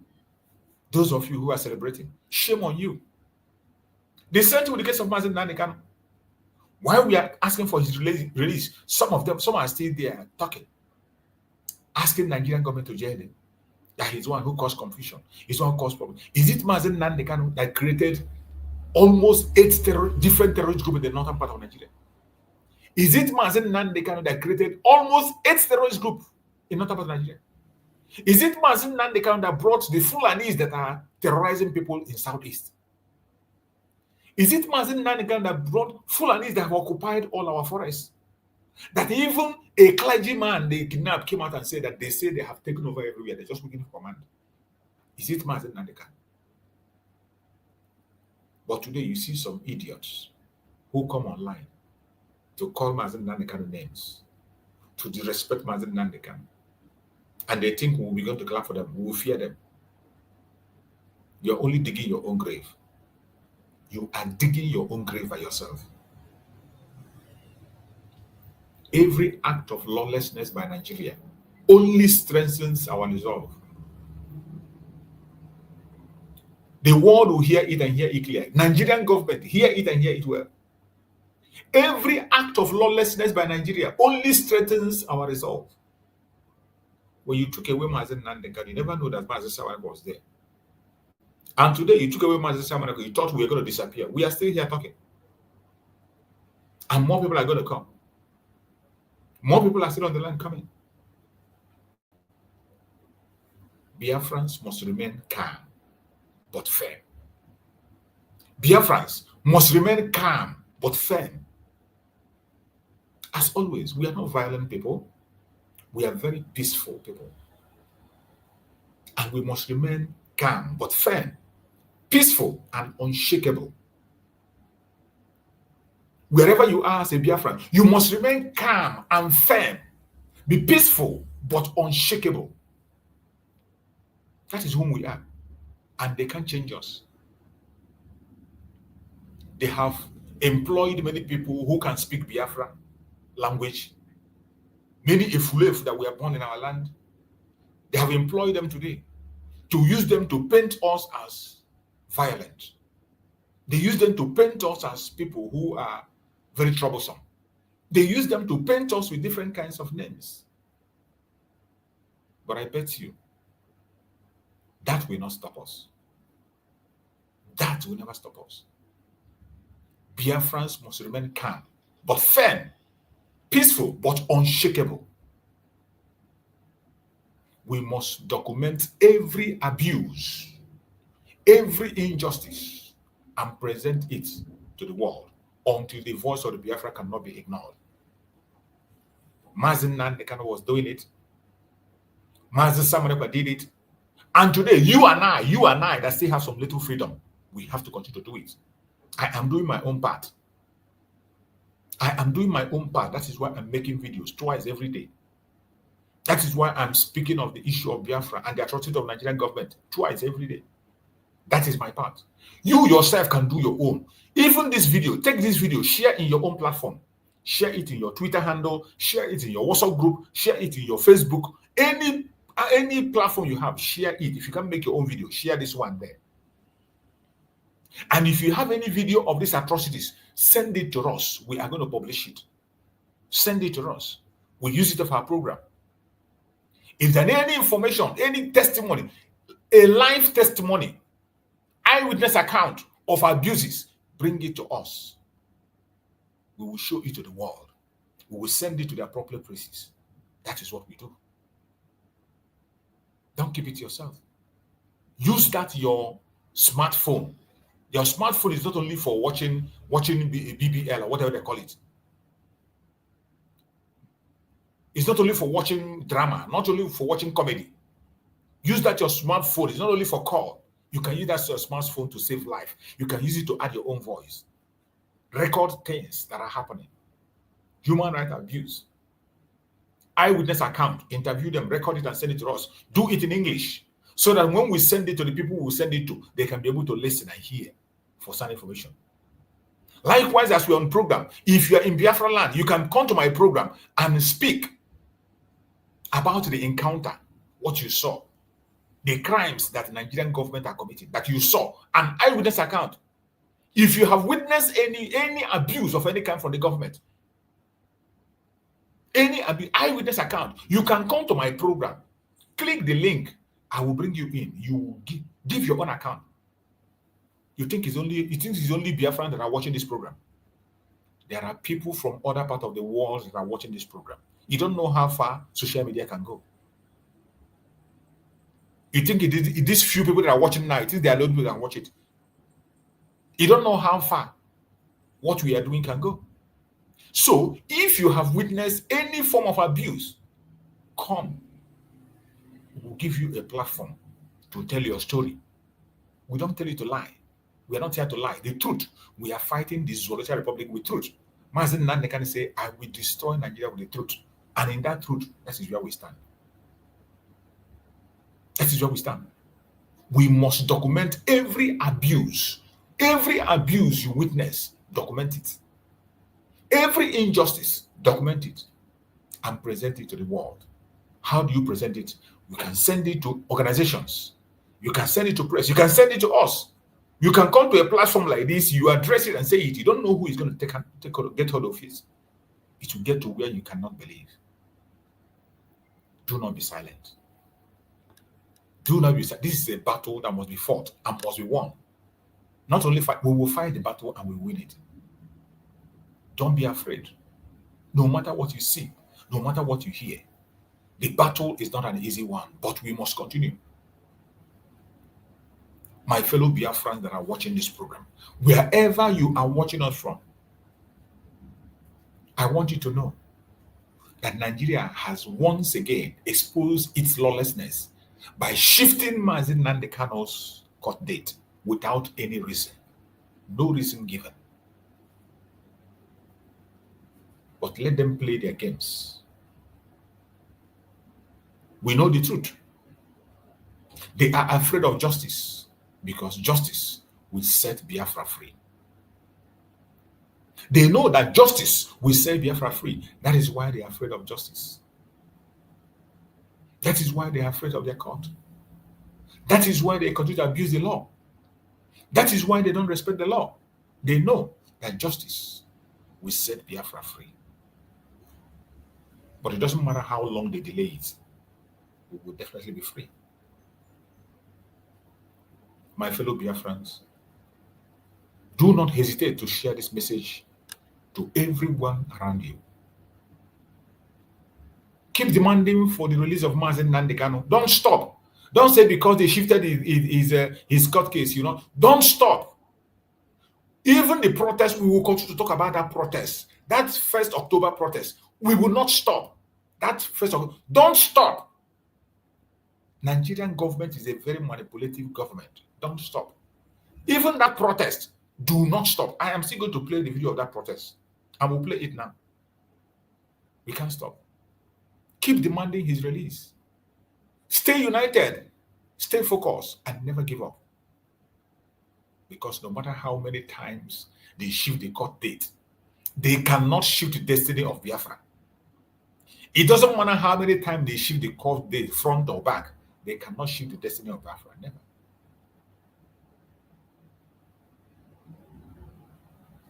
Wherever you are, I urge every one of you to continue to pay attention. Don't get distracted. Don't get carried away.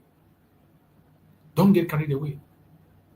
No matter what you see, no matter what you hear, we must continue to demand for the unconditional release of Mazi Nnamdi Kanu, constant reign. That is why everything you are doing, keep the spirit high the same way. Don't say, oh, they brought the case of Mazi Nnamdi Kanu close. For that, you're not going to talk again. That means you are falling. You don't know Nigeria government. You don't know them. You don't know that this, their move, is a very manipulative one. And I applaud that brother who is calling for that protest. Don't stop. If you are genuine, do not stop. Continue to make an announcement of that very protest. Continue to announce the protest the same way you've been doing it. Don't stop, not even for a second.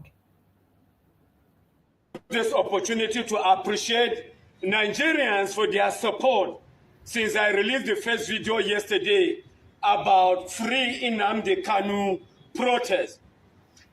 This protest is born out of sincerity and honesty, with the display of shame and disgrace that happened in Katsina last week. We all know that for years Nnamdi Kanu has been in detention. And as I'm talking to you, Nnamdi Kanu is having and he's battling with health challenges even while in prison. But it's rather unfortunate with the display of shame and disgrace that happened in Katsina by the bandit commander. The question we ask, do we have a country? The question we need to ask, do we have a nation? The question we need to ask, do we have a constitution? And if we have a constitution, then as Nigerians, we need to ask ourselves and ask the federal government question, why the double standard? If the bandit commander can come and address Nigeria like schoolboys and address Nigeria by threatening Nigerians, by killing one of the headers, that he will kill more Hausas and Northerners, and he is moving freely. Why should Nnamdi Kanu should still be in prison? The question I ask, why the double standard? And it is a question that every Nigerian should be asking. Double standards by the federal government of Nigeria. And that is why the call for one Nigeria, one voice protest is born out of sincerity and honesty, equity and justice for all Nigeria citizens. One Nigeria, one voice protest. One Nigeria, one voice protest is a national call for all Nigerians of good conscience. It's not a regional protest. It's not a tribal protest. But it's a sincere protest born out of sincerity. I am calling of all Nigeria with good conscience to come out in mass. Those in Jos, Plateau, Kaduna, Kogi, and Abuja to come on Independence Day at Igbos Square to support this call. And I'm also calling on very dark black man to help us. Abuja is your constituency. We are coming from the north. You can help us to call the IG of police in preparation to this protest. The Rate president, I know you have the platform. And I'm also calling of all the Nigerian bloggers and social media influencers, those with good conscience and sincerity, so that our brother Nnamdi Kanu will be free. I'll bring up subsequent videos in preparation for this call and for this peaceful protest. May God bless Federal Republic of Nigeria. Now you have heard it. This is a protest that is supposed to be held on the 1st of October. This protest is supposed to take place on the 1st of October. And today, we are hearing Mazi Nnamdi Kanu court case brought forward. So whatever manipulation they want to manipulate, don't allow them to change the narratives. You see, when I hear that brother call for mass protest for Mazi Nnamdi Kanu, it breaks my heart. I appreciate his effort. But is he the one that is supposed to make that call? He's not the one that is supposed to make that call. Is that call supposed to come from a northerner? No, it's not supposed to come from a northerner. This is 5 years of the jail of Mazi Nnamdi Kanu. 5 years. And Biafrans has not been able to conduct any protest in Abuja. And you know why? You know why? They have been able to capture us to the extent that they've instilled so much fear. And it's not just fear. You know the consequence of coming out to protest Mazi Nnamdi Kanu in Abuja. It is a death sentence and a life jail. If this guy were to be an Igbo person, he will not make that call. He will not make that call for mass protest of Mazi Nnamdi Kanu. Showore tried it when they were talking about the issue of end bad governance. End bad governance, Showore added free Mazi Nnamdi Kanu among their requests, and they told him, point blank, remove this. If you don't remove this, you will not protest. Showore added free Mazi Nnamdi Kanu in the end bad governance protest. He said it in an interview when he was granted an interview. He said they told him to his face, why do you have to put Mazi Nnamdi, remove Mazi Nnamdi Kanu in that protest, or else you will not conduct the protest. That was how they removed the issue of Mazi Nnamdi Kanu. This is what Nigeria has done to the Igbo Biafrans, more especially. That is why today, the only person that can come out and call for a mass protest is somebody from the north. Whether it is a genuine call or not a genuine call, but you can see how they have been able to narrow it down, that they control everything, including our own matters. We cannot advocate for ourselves. That is how bad it is. We can't even advocate for ourselves. The person today that is standing out to advocate for the freedom of Mazi Nnamdi Kanu, rallying other Nigerians together to come and demand for the freedom of Mazi Nnamdi Kanu, is a northerner, not a Biafran, not somebody from the southeast. And you hear him while he was talking, he was calling Very Dark Man and other bloggers. Biafran people, we have many bloggers that have very big platforms. We have celebrities that have very big platforms. We have content creators that have very big platforms.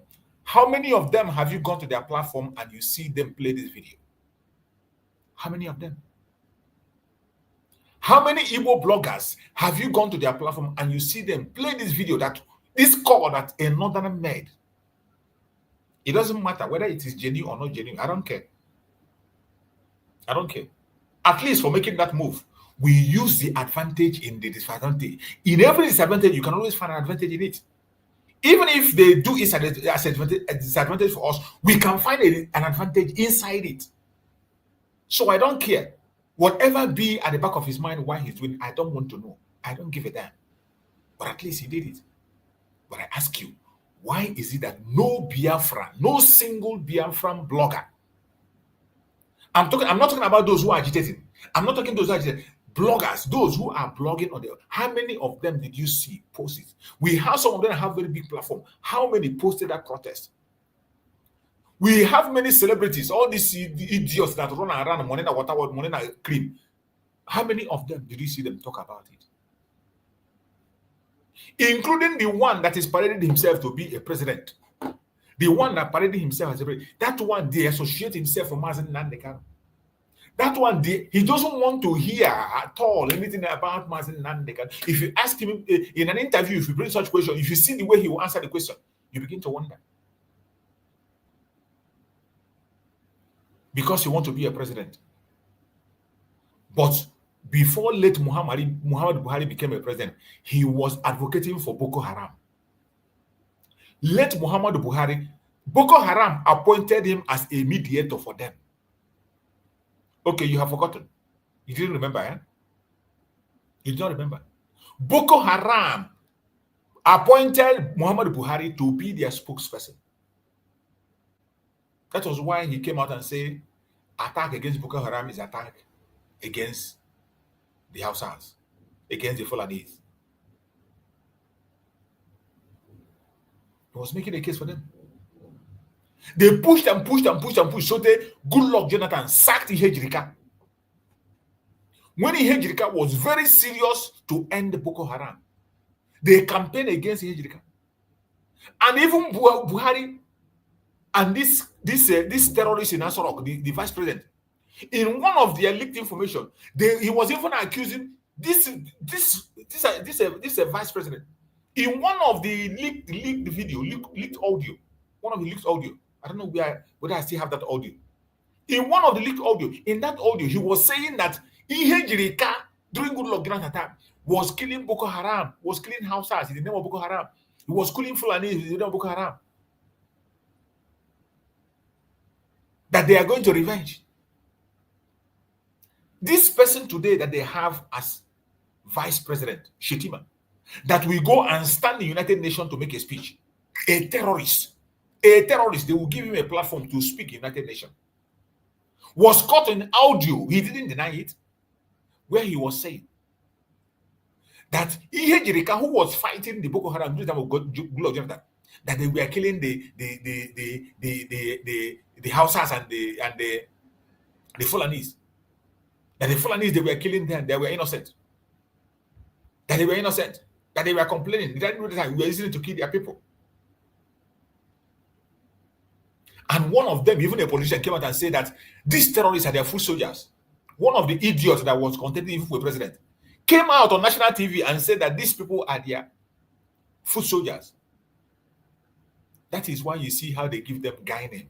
Today they call them bandit. The next time they call them headers.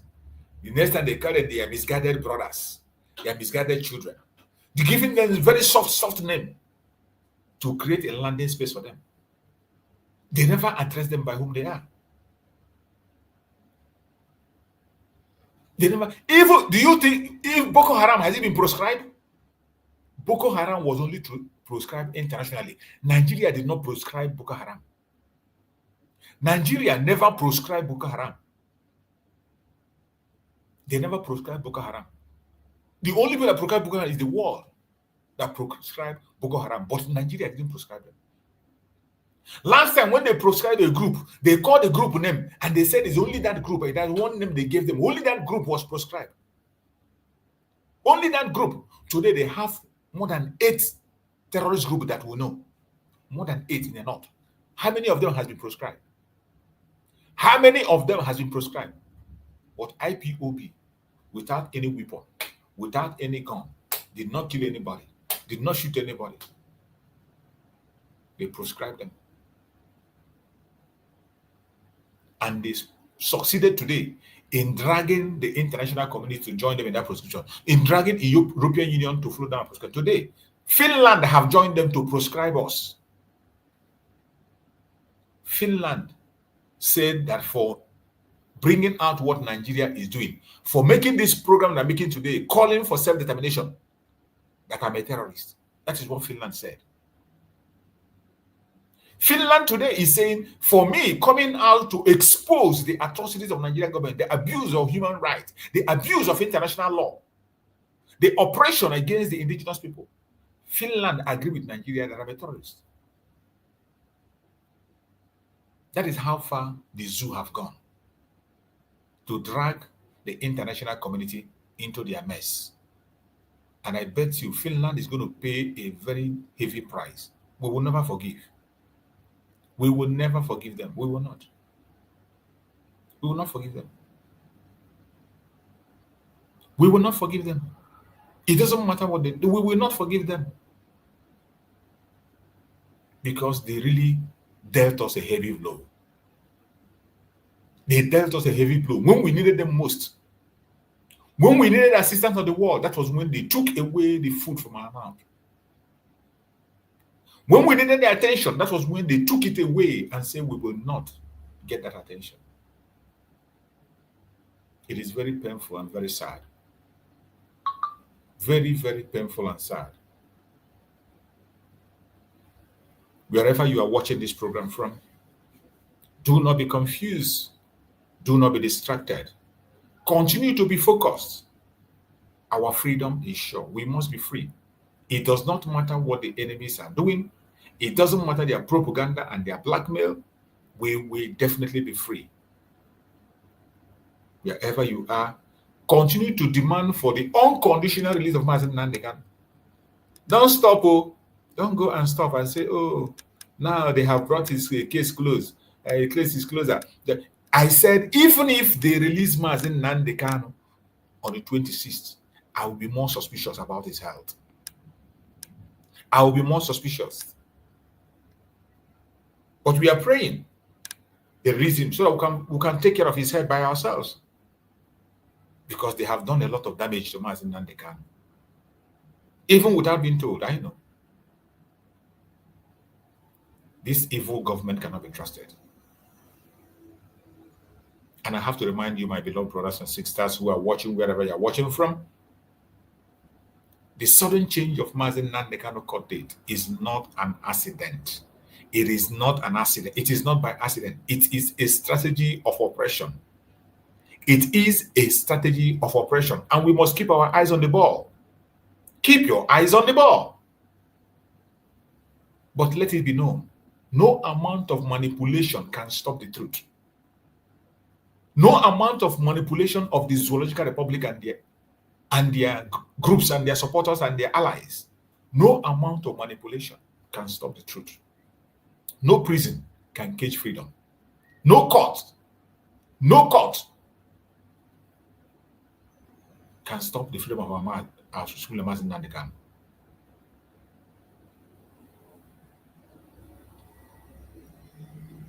No court games can silence the voice of millions demanding justice. They can continue to play all these their games, continue to play all these their maneuver.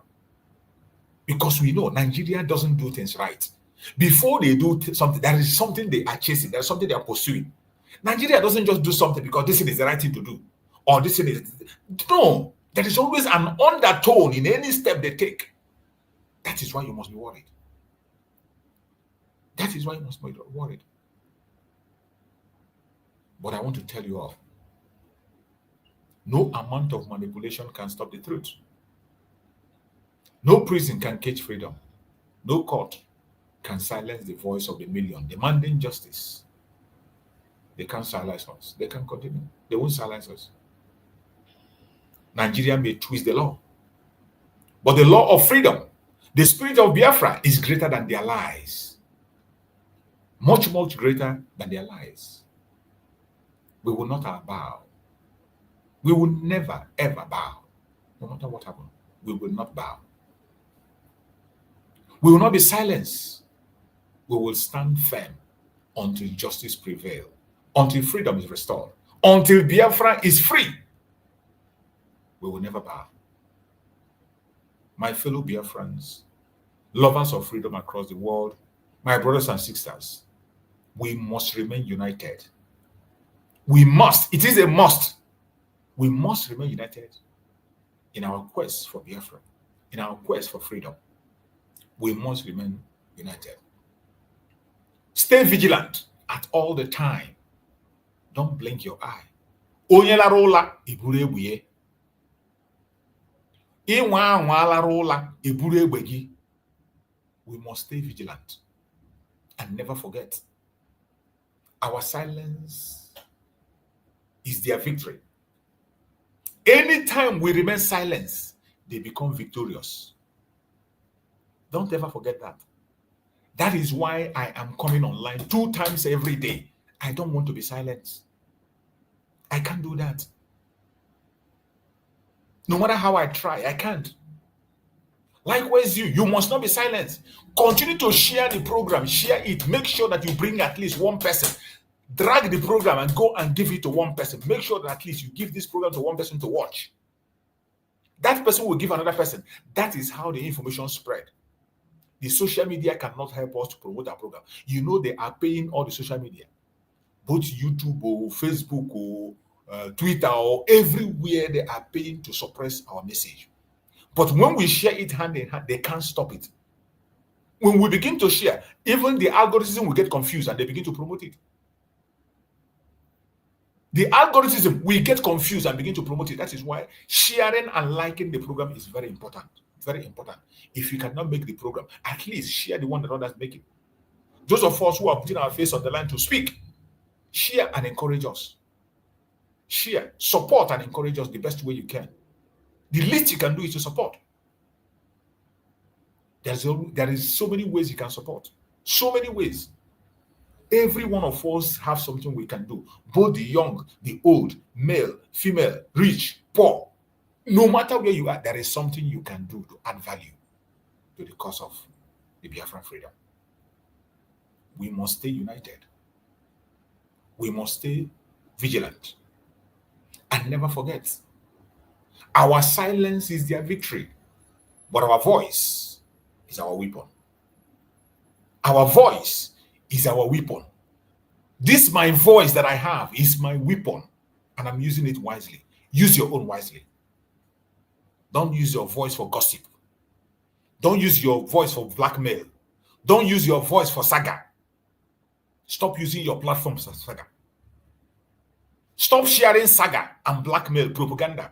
Stop sharing all those nonsense and abuses that you are conducting against yourselves. Stop sharing nonsense about yourselves. You think that you're doing yourself, you are not doing yourself any good. That nonsense you are sharing will not add anything to the freedom of Biafra. The propaganda and blackmail of your brother and sister you are sharing cannot add anything to the restoration of Biafra. Nobody, no sensible person is going to, no sensible person will look at that. Only idiots like yourself will enjoy it. Those who like saga, you want gossip. That is what you want. You want blackmail. You want where Mr. Okeke is abusing Mr. Okeke. You want where Mr. Okafor is abusing Mr. Okafor. You want where Mr. Okeke is telling you how Mr. Okafor is the bad person and this one is a good person. That is all you want to share. But when we have critical information that the world will see, information that the international community will see and know what Nigeria is doing to you, you will not share it. You will run to where you go and listen to saga.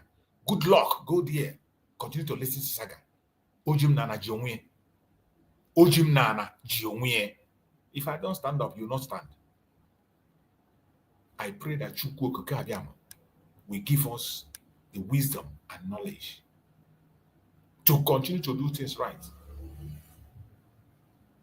This battle is not for one man. The battle is not for one man. It is not just for me. It is not just for you. It's not just for Mazi Nnamdi Kanu, not just for Mazi Samuel. It is for all of us. Every one of us have something to add. Every single one of us have something to add. Get busy. Get busy and begin to add value. Get busy and begin to add value. I pray that Chukwu Okike will touch our heart so that we will continue to do this right. Before we round up the program, let us hear a little bit of the message of Mazi Nnamdi Kanu. Let us listen to our supreme leader. You know, every of his message is important.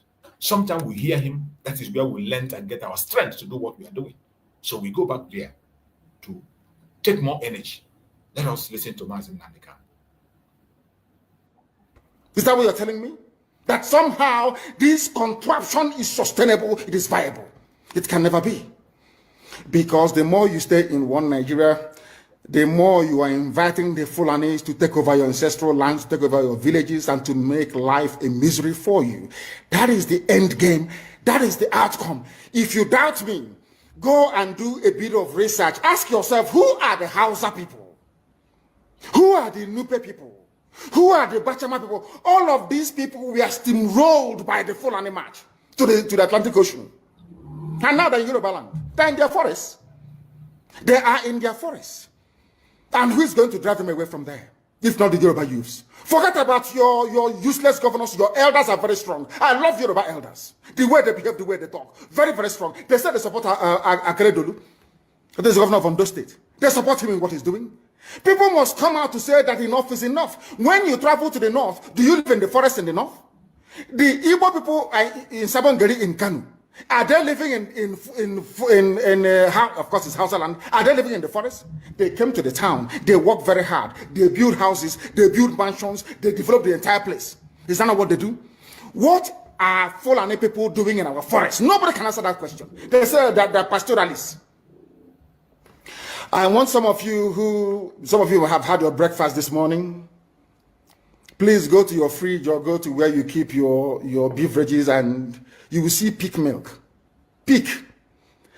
Some of us were raised on pig milk. For how many years now? And you keep asking yourself, what is pig milk? Pig milk is the same milk that the cows produce in Holland can be produced in the zoo. Tell me the country in the world aspiring to be a member of the UN Security Council where you move cattle from place to place. Are you people well at all? You so-called Nigerians, are you normal in the brain? I'm asking you a simple question. Show me a country that aspires to be in the 21st century moving cattle from place to place, telling me they're grazing. Which country is that? Please tell me. All of you don't have any shame. When you have people, an entire presidency coming out to defend a very primitive, archaic agricultural practice, then you know you're in very serious mess. You are in one almighty trouble, I'm telling you. You people are in a mess. The Holland that you get your pig milk from, do they move cattle from Rotterdam to Amsterdam? I'm asking you a simple question. But they produce the pig milk that you're drinking every blessed day. Why can't Fulani produce pig milk in Sokoto? Why can't they produce carnation milk in Kanu? They have the cattle. Before the white man came, did you see any Fulani in your forest? All these people talking rubbish about movement of cattle and movement of... I'm asking you, before Britain came and handed over Nigeria to Fulani, ask your grandfathers, please, or your grandmothers. Ask them. All this nonsense we are hearing today in this so-called one, I want to tell you the dangers of one Nigeria. All this nonsense you're hearing today about one Nigeria, Fulani in our forest, Fulani in our village. Before the white man came, did you see Fulani moving their cattle all over the place? Did we not have meat to eat? They will answer these questions for you. Because sometimes in Africa, we don't reason very well. The way we reason is disjointed. It is disjointed. I can't understand for the life of me why, instead of them to waste all that money arming and equipping this Janjaweed army Mihetiala to come and conquer you and I, why don't they open a milk factory somewhere in the north and bring the milk down south? I'm sure Southerners will buy it. After all, pig milk comes all the way from Holland. Pig milk all the way from Holland. Now you understand it. Because of the way you people reason. Why can't you produce? Is it difficult to produce milk? The same milk that comes out naturally from the udder of the cow. Why can't you can it somewhere, pasteurize it, and send it to people to eat, to drink, or to do whatever with? All over the world, that is what is happening. In fact, they produce so much milk in Europe that they pour it away. Why can't you do the same thing? A whole president claiming they are in the 21st century are supporting a very primitive practice of moving cattle from place to... All of you, you're not ashamed of yourselves. You have no shame. As somebody will say, your shame is shaming me. I'm telling you, you people from the zoo, I'm ashamed of your ignorance and stupidity. You people are hopeless, completely hopeless. One day I want idiot to come and say, we are intellectuals. And you're moving cattle from Kafanchan to Ahoda. You are intellectuals. You are intellectualizing. You are in the 21st century, you are moving cattle, driving cattle, Nama, from over 300 miles. Claiming Yoruba forest is a place for you to be in. You want to relax, Yoruba forest is every Nigerian is free to live anywhere. And do their business anywhere, yes. But when an Igbo man tries to sell beer in Kanu, you destroy it. You destroy their businesses, you destroy their hotels, but you can come down to the south and live anywhere you like and graze anywhere you like. And you're telling me that is a country, that is one Nigeria for you?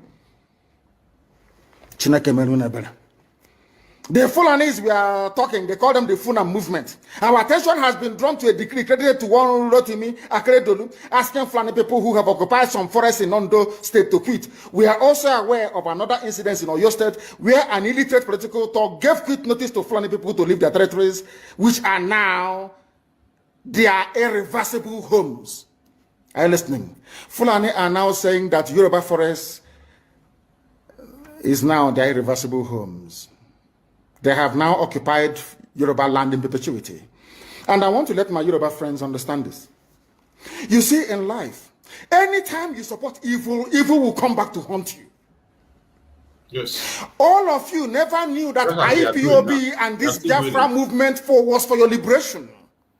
Some of you saw maybe the oil and gas from Biafra land. If they go now, we'll have access to oil and gas. In the process of having your eyes fixated on oil and gas, your forest is gone. Do you understand it? There is nothing more precious in life than freedom. Freedom is very important. And I need you to understand this very morning. Every Yoruba person supporting Fulani, you are setting up yourself to become like the Hausa people. Remember when Hausa was supporting Fulani? We are Hausa Fulani, we are Hausa Fulani. Where are the Hausa people today? I ask you. Where are those Hausa people today? Do you see them anymore? They're saying we are Hausa Fulani, we are Hausa Fulani. Do you see them again today? Do you see them? I'm asking you. No, because Fulani have completely overwhelmed them. It's called emasculation. Completely emasculated them. Look at what they're doing in the East. In the East, they come to the East, I will tell you, oh, you want to be the president or vice? Yeah. They say, give us land for Ruga. They give them land. As soldiers of Kadu did at Lok Banta. They have taken it over in forever and ever. Give us land in your state. Hope of them are prove to us that you are stood. Give us land in Olo. Hope of them will give them land in Olo. We can go and kill people in Obibo. We can kill for them. How many Fulani governors are prepared to kill bandits? I didn't say normal people. I'm talking about armed, dangerous bandits. How many Fulani governors? Go and read your newspapers. You will see there. Fulani governors are negotiating with them, giving them arms, giving them vehicles, making sure that their life is no longer a misery. But see, they come down to the south. They tell you, give us land for Ruga. Go and kill your people to prove to us that you're one Nigerian. That was why Obioso was talking rubbish. Was talking yesterday or 2 days ago. Supported by the BBC. The problem you people have in Nigeria is this. Your journalists, you see people, Punch newspaper, Tribune, Vanguard, and Nation, they are your second worst enemies. I'm telling you. Absolutely. They can never ever be objective in their reportage. Never, ever, ever. That's why all of you are suffering. But you don't know it. They were the same people used to scuttle the NSAS protest. Of course, some of you went about looking for Indomie in warehouses. Typical black people. Any revolution that is coming now, you must stand very firm. They'll say, oh, you're Igbo. Oh, you're Yoruba. Oh, you are from Europe. Don't join them. It's our turn in 2023. If you do this, you will scuttle our chances of becoming the president in 2023. Ask yourself, all of them that have been president from time immemorial, what benefit has it brought to you as a human being? Absolutely nothing. So you have nothing to lose. Absolutely nothing to lose. You look at them now, how they have now descended on Yoruba people, asking them to concede, give us your forest, we must graze, we must do this, we must do that. And slowly, before your eyes, they are giving in, they are capitulating, they are allowing them to go, if you don't give it to us, so Tinubu will not be president in 2023. Tinubu won't be the president. That's what I'm saying to you. And foolishly, you will agree and hand over your land to them. And once they take your land over from you, look at Hausa. Because there is a saying where we come from. If you want to know what your life is going to become in the future, look at Hausa people. Definitely. If you want to understand appreciate, I would say, the life that you are about to bequeath to your children and grandchildren, look at Hausa people. Is there any Hausa governor today? Is there any Hausa emir? Is their land though? Katsina is Hausa land. Kanu is Hausa land. Sokoto is Hausa land. The Hausa people own it, indigenous to those areas. I'm asking you this question. Is there any Hausa man who's an emir in the north? The answer is no. Something's going to happen to you. If you don't rise up now to break, I'm not even asking people to break this, you demand for what rightfully belongs to you, your freedom. The freedom to decide. The freedom to write a constitution if you prefer. The freedom to live with whoever you want to live with. That is what we're asking for. But most people misunderstood what we are saying. And today, almost everything we have said about the zoo has come to pass. Everything we have told you, everything I told you has come to pass, hasn't it? Everything. And some people are still questioning and arguing. They said,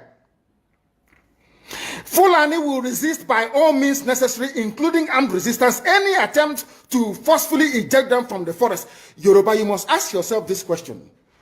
When we were pursuing them from Ebonyi, why didn't they say something about ESN or Nnamdi Kanu? Why? Have you asked yourself that question?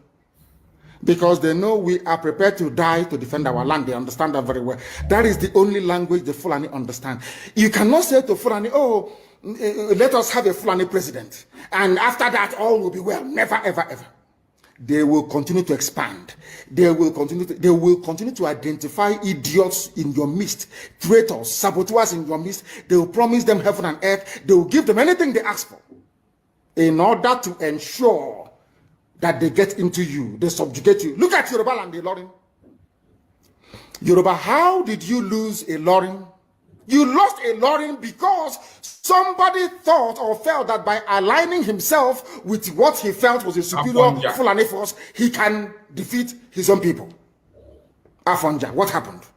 As a result of that miscalculation, the great Yoruba race lost Ilorin to Fulani Caliphate. That is why in Ilorin you have an emir of Ilorin, not an Oba of Ilorin, answerable to Sokoto. That is where Lai Muhammad comes from. You can see them. Sokoto slaves in Yoruba land. When I say that, it's not religion. It has nothing to do with religion. It has everything to do with the mentality of a conquered people. Now they have left Ilorin, having taken Ilorin and taken it to Sokoto. They now want to come into Oyo. They want to come into Ondo. Once they take over all those places, it's over for the Yoruba race. Over for you. No, never again will anybody rise a man of honor or integrity in Yoruba land. Never ever. It will only be their stooge. Look at what's happening in the East. Only Fulani stooges can now emerge in the East.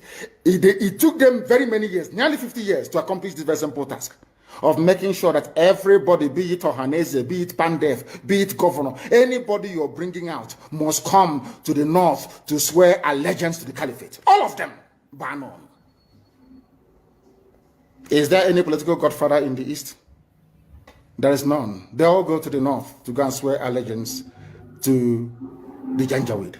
That is why our life is in a mess. That is why they can be someone like Obioso and make him the Ohanese President General. In front of our eyes, in front of Korokoro. And what did they bribe? They gave money to BBC. They gave money to all Zoo newspapers. They started to trumpet. Obioso, Apex Group, Apex. You saw them holding their meeting under a canopy. A ton without shame. A whole Ohanese. Under sand, ton canopy. Maybe you saw it disgraceful and shameful. Talking rubbish. The man looks like a Janjaweed anyway. Talking nonsense. These are people they have prepared for you to sell you down the drain. By the time the Fulanis are done with you, believe you me, if you don't rise up now to fight for your freedom, by the time Fulanis are done with you, you'll be more useless than a Hausa peasant doing Babiala somewhere in Zaria. That is the future that awaits you. Now, our people must understand this very clearly, especially my Yoruba brothers and sisters. It is about time you stop supporting evil. That evil is in Asorok. That evil is a gang of reprobates calling themselves presidency. The more you keep on supporting evil in the zoo, the more your land will be taken from you. The more your daughters will be raped and abducted, the more your sons will be slaughtered in cold blood. And under one Nigeria, there is nothing you can do about it. Nothing. Absolutely nothing. Because one idiot that they groomed will rise up and say to you, oh no, it's one Nigeria, there is crime everywhere. Haven't you heard about Zamfara? Haven't you heard about Katsina? There is crime everywhere. That is not the case. The crimes you have in the north, the insecurity you have in the north is as a direct consequence of their own action. They groomed them. Al-Qaeda in the Maghreb, ISIS in West Africa, Boko Haram, Fulani headsmen, bandits, all of them.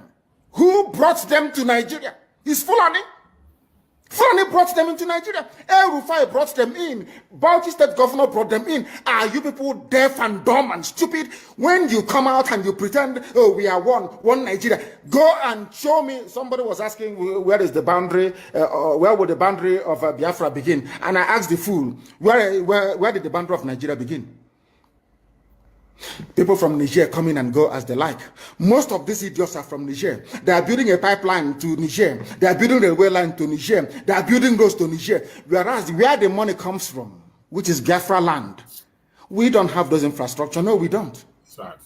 But you're taking our money. You come to Izombe, you come to Ohaji, you come to Ebema, you come to Aguleri, you come to Ebonyi. You take our resources, sell it, get the money, and now you're building a way to Niger Republic. And you want me to be happy with you? Clap for you. Oh, Nigeria is doing well. One Nigeria. I think you are insane. You come to my land, you take our oil, you take our gas, you take our manpower, you take everything, our VAT, our tax that we pay. You are now building a road from Katsina to Niger, airport in Niger, refinery in Niger. You take oil, crude oil from my land, you take it to Niger, you refine it, you bring it back to me as a refined petroleum, or as PPS as you call it. And you're telling me that that country is viable. You're telling me that Nigeria should be supported. We are in one Nigeria. We are not going anywhere. And you're dying every day. Because those that they appointed to speak for you, they gave them money and positions. Yes. So that they will come out on the pages of newspapers to give the world the misleading impression that everything is okay, when things are not okay. Go through the statements of Ohaneze and see the contradictions in it. Nigeria is not working. We are marginalized. And then you come back and say Nigeria is one. We must stay in it together. Are you not foolish? These are the useless intellectuals that you have. On one hand, you say Nigeria is not working. You're marginalized. You are being discriminated against. You're suffering. They're killing you everywhere. And you come back to the same place and say Nigeria must be one. Had Nigerians gotten together to say they want to be part of this useless contraption, that's entirely their business. I'm a Democrat, I've subscribed to it. But have you asked yourself this question? Why is it that all those asking you to remain in one Nigeria has something to gain from Nigeria, or they have benefited in the past? Nothing more, nothing less.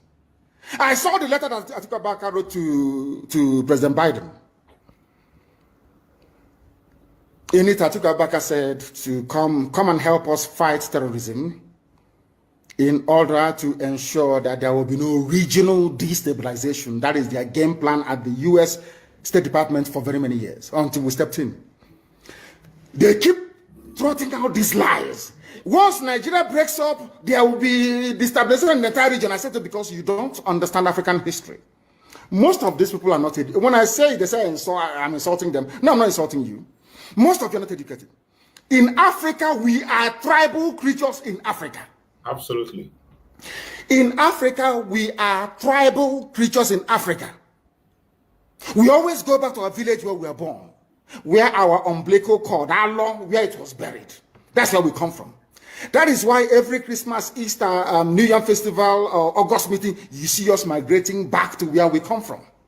And I keep saying these things to Africans, they don't understand it. They don't understand it. Everywhere in Africa during Christmas, if you like, be in South Africa, if you like, let it be in Kenya, let it be in Rwanda, everybody from the capital goes to the village. If you go to Accra, the same thing happens. This past Christmas, if you like, go to Cotonou, go to Yaoundé in Cameroon. Everybody living in the capital cities of Africa, they go back to their villages. They go back to their tribes where they come from. Do they do that in the Western world? During Christmas, these people migrating from, oh, I come from Florida, I'm going to Florida. No, you don't. Because people come from where they are born. Yes. We come from where our ancestors were born. That is the difference between black people in Africa and those from Europe and other parts of the world. We come from, so if you ask somebody, where do you come from? He or she will mention their village. That is what makes us Africans. Yes. It's very, very unique. If you destroy that, you're finished as a people. In Africa, we are tribal. First and foremost, we belong to our tribe where we come from. That is why our people need to appreciate this. Very, very critical. That Africa is restructured to recognize where people come from.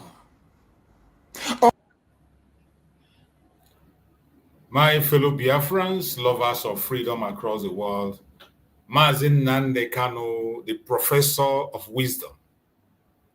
Lord Mazi Nnamdi Kanu, when you hear his message, if you are not energized, you will never ever be energized again. That is why those of us that are his students, you can't shake us. We can't be misled. We can't be carried away. Even when we are confused, what it takes is to go back to the messages he left. Go back to the message and you will know what to do, where to stand and how to move. It is not difficult. Mazi Nnamdi Kanu has left every single message we need. That was what Cho Ayuba told the DOS when they were fighting Mazi Simon Eba. That's why Mazi Simon Eba was talking that we should wait for Mazi Nnamdi Kanu. Cho Ayuba told them in their program that why are you waiting for Mazi Nnamdi Kanu? Mazi Nnamdi Kanu has given you every single information you need. He has told you everything he has to tell you. All you need to do is to apply them, implement them, and you see changes come. I will never stop listening to the message of Mazi Nnamdi Kanu. Every blessed day, even if it is 5 minutes, I will pick one and listen. No matter anyone I meet, even if it's 5 minutes, every blessed day, I will always read the message of Mazi Nnamdi Kanu. And when you are a student of Mazi Nnamdi Kanu, you can't miss it. You can't miss it. There's no way you will miss it. You won't be bullied. You can't be confused. You won't be misdirected. Even when they try to confuse you, you are going to get back to yourself and you'll be on your feet. Our Supreme Mazi Nnamdi Kanu, may Chukwu Okike Abiyama continue to guide and protect you. May Chukwu Okike Abiyama continue to sustain you. May Chukwu Okike Abiyama grant you victory. That very soon, you are going to be here with us. I appreciate everyone that have been part of this program today, everyone that is watching, those at the comment section, and those who are not commenting, any part of the world where you are and you join us on this program. I appreciate you and I thank you for making this program a success. If you have not yet subscribed to this very channel, please kindly subscribe. If you have not liked and shared this program, don't fail to do that. That is the way we can be able to spread this gospel. If you cannot preach the way we are preaching, you can equally share our own messages. Everybody have something he or she can do. Do your part, I do my part, and we become victorious. May Chukwu Okike Abiyama continue to guide and protect every Biafran wherever you may be. More especially Biafrans in Biafra land. No kidnapper shall see you. No accidental discharge will meet you. You are going to raise the flag of Biafra alive. We pray for our leaders, Mazi Nnamdi Kanu and Mazi Simon Eba. May Chukwu Okike Abiyama guide and protect them. Bring them back to us as soon as possible. We are waiting. We are waiting eagerly. And we know that they are going to join us very soon. No weapon formed or fashioned against us as Biafran shall prosper. And no weapon formed or fashioned against our leaders shall prosper. Thank you so much for watching this program. I will see you again later in the evening. We will come back again and continue to preach our message. No retreat, no surrender. Thank you and stay blessed. Bye-bye.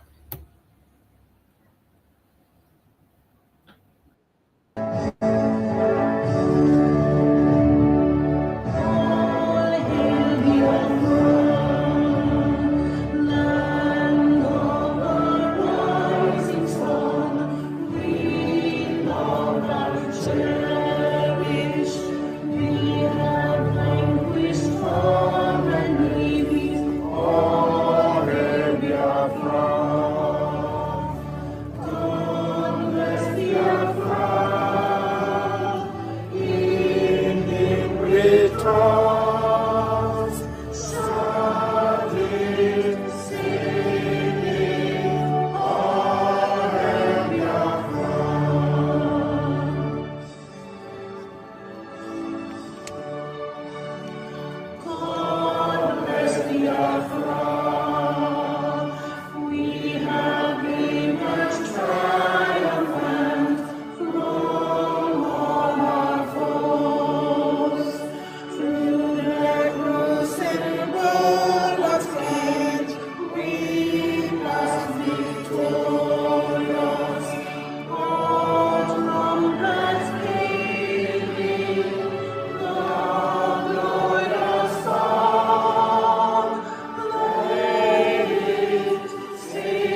Oh,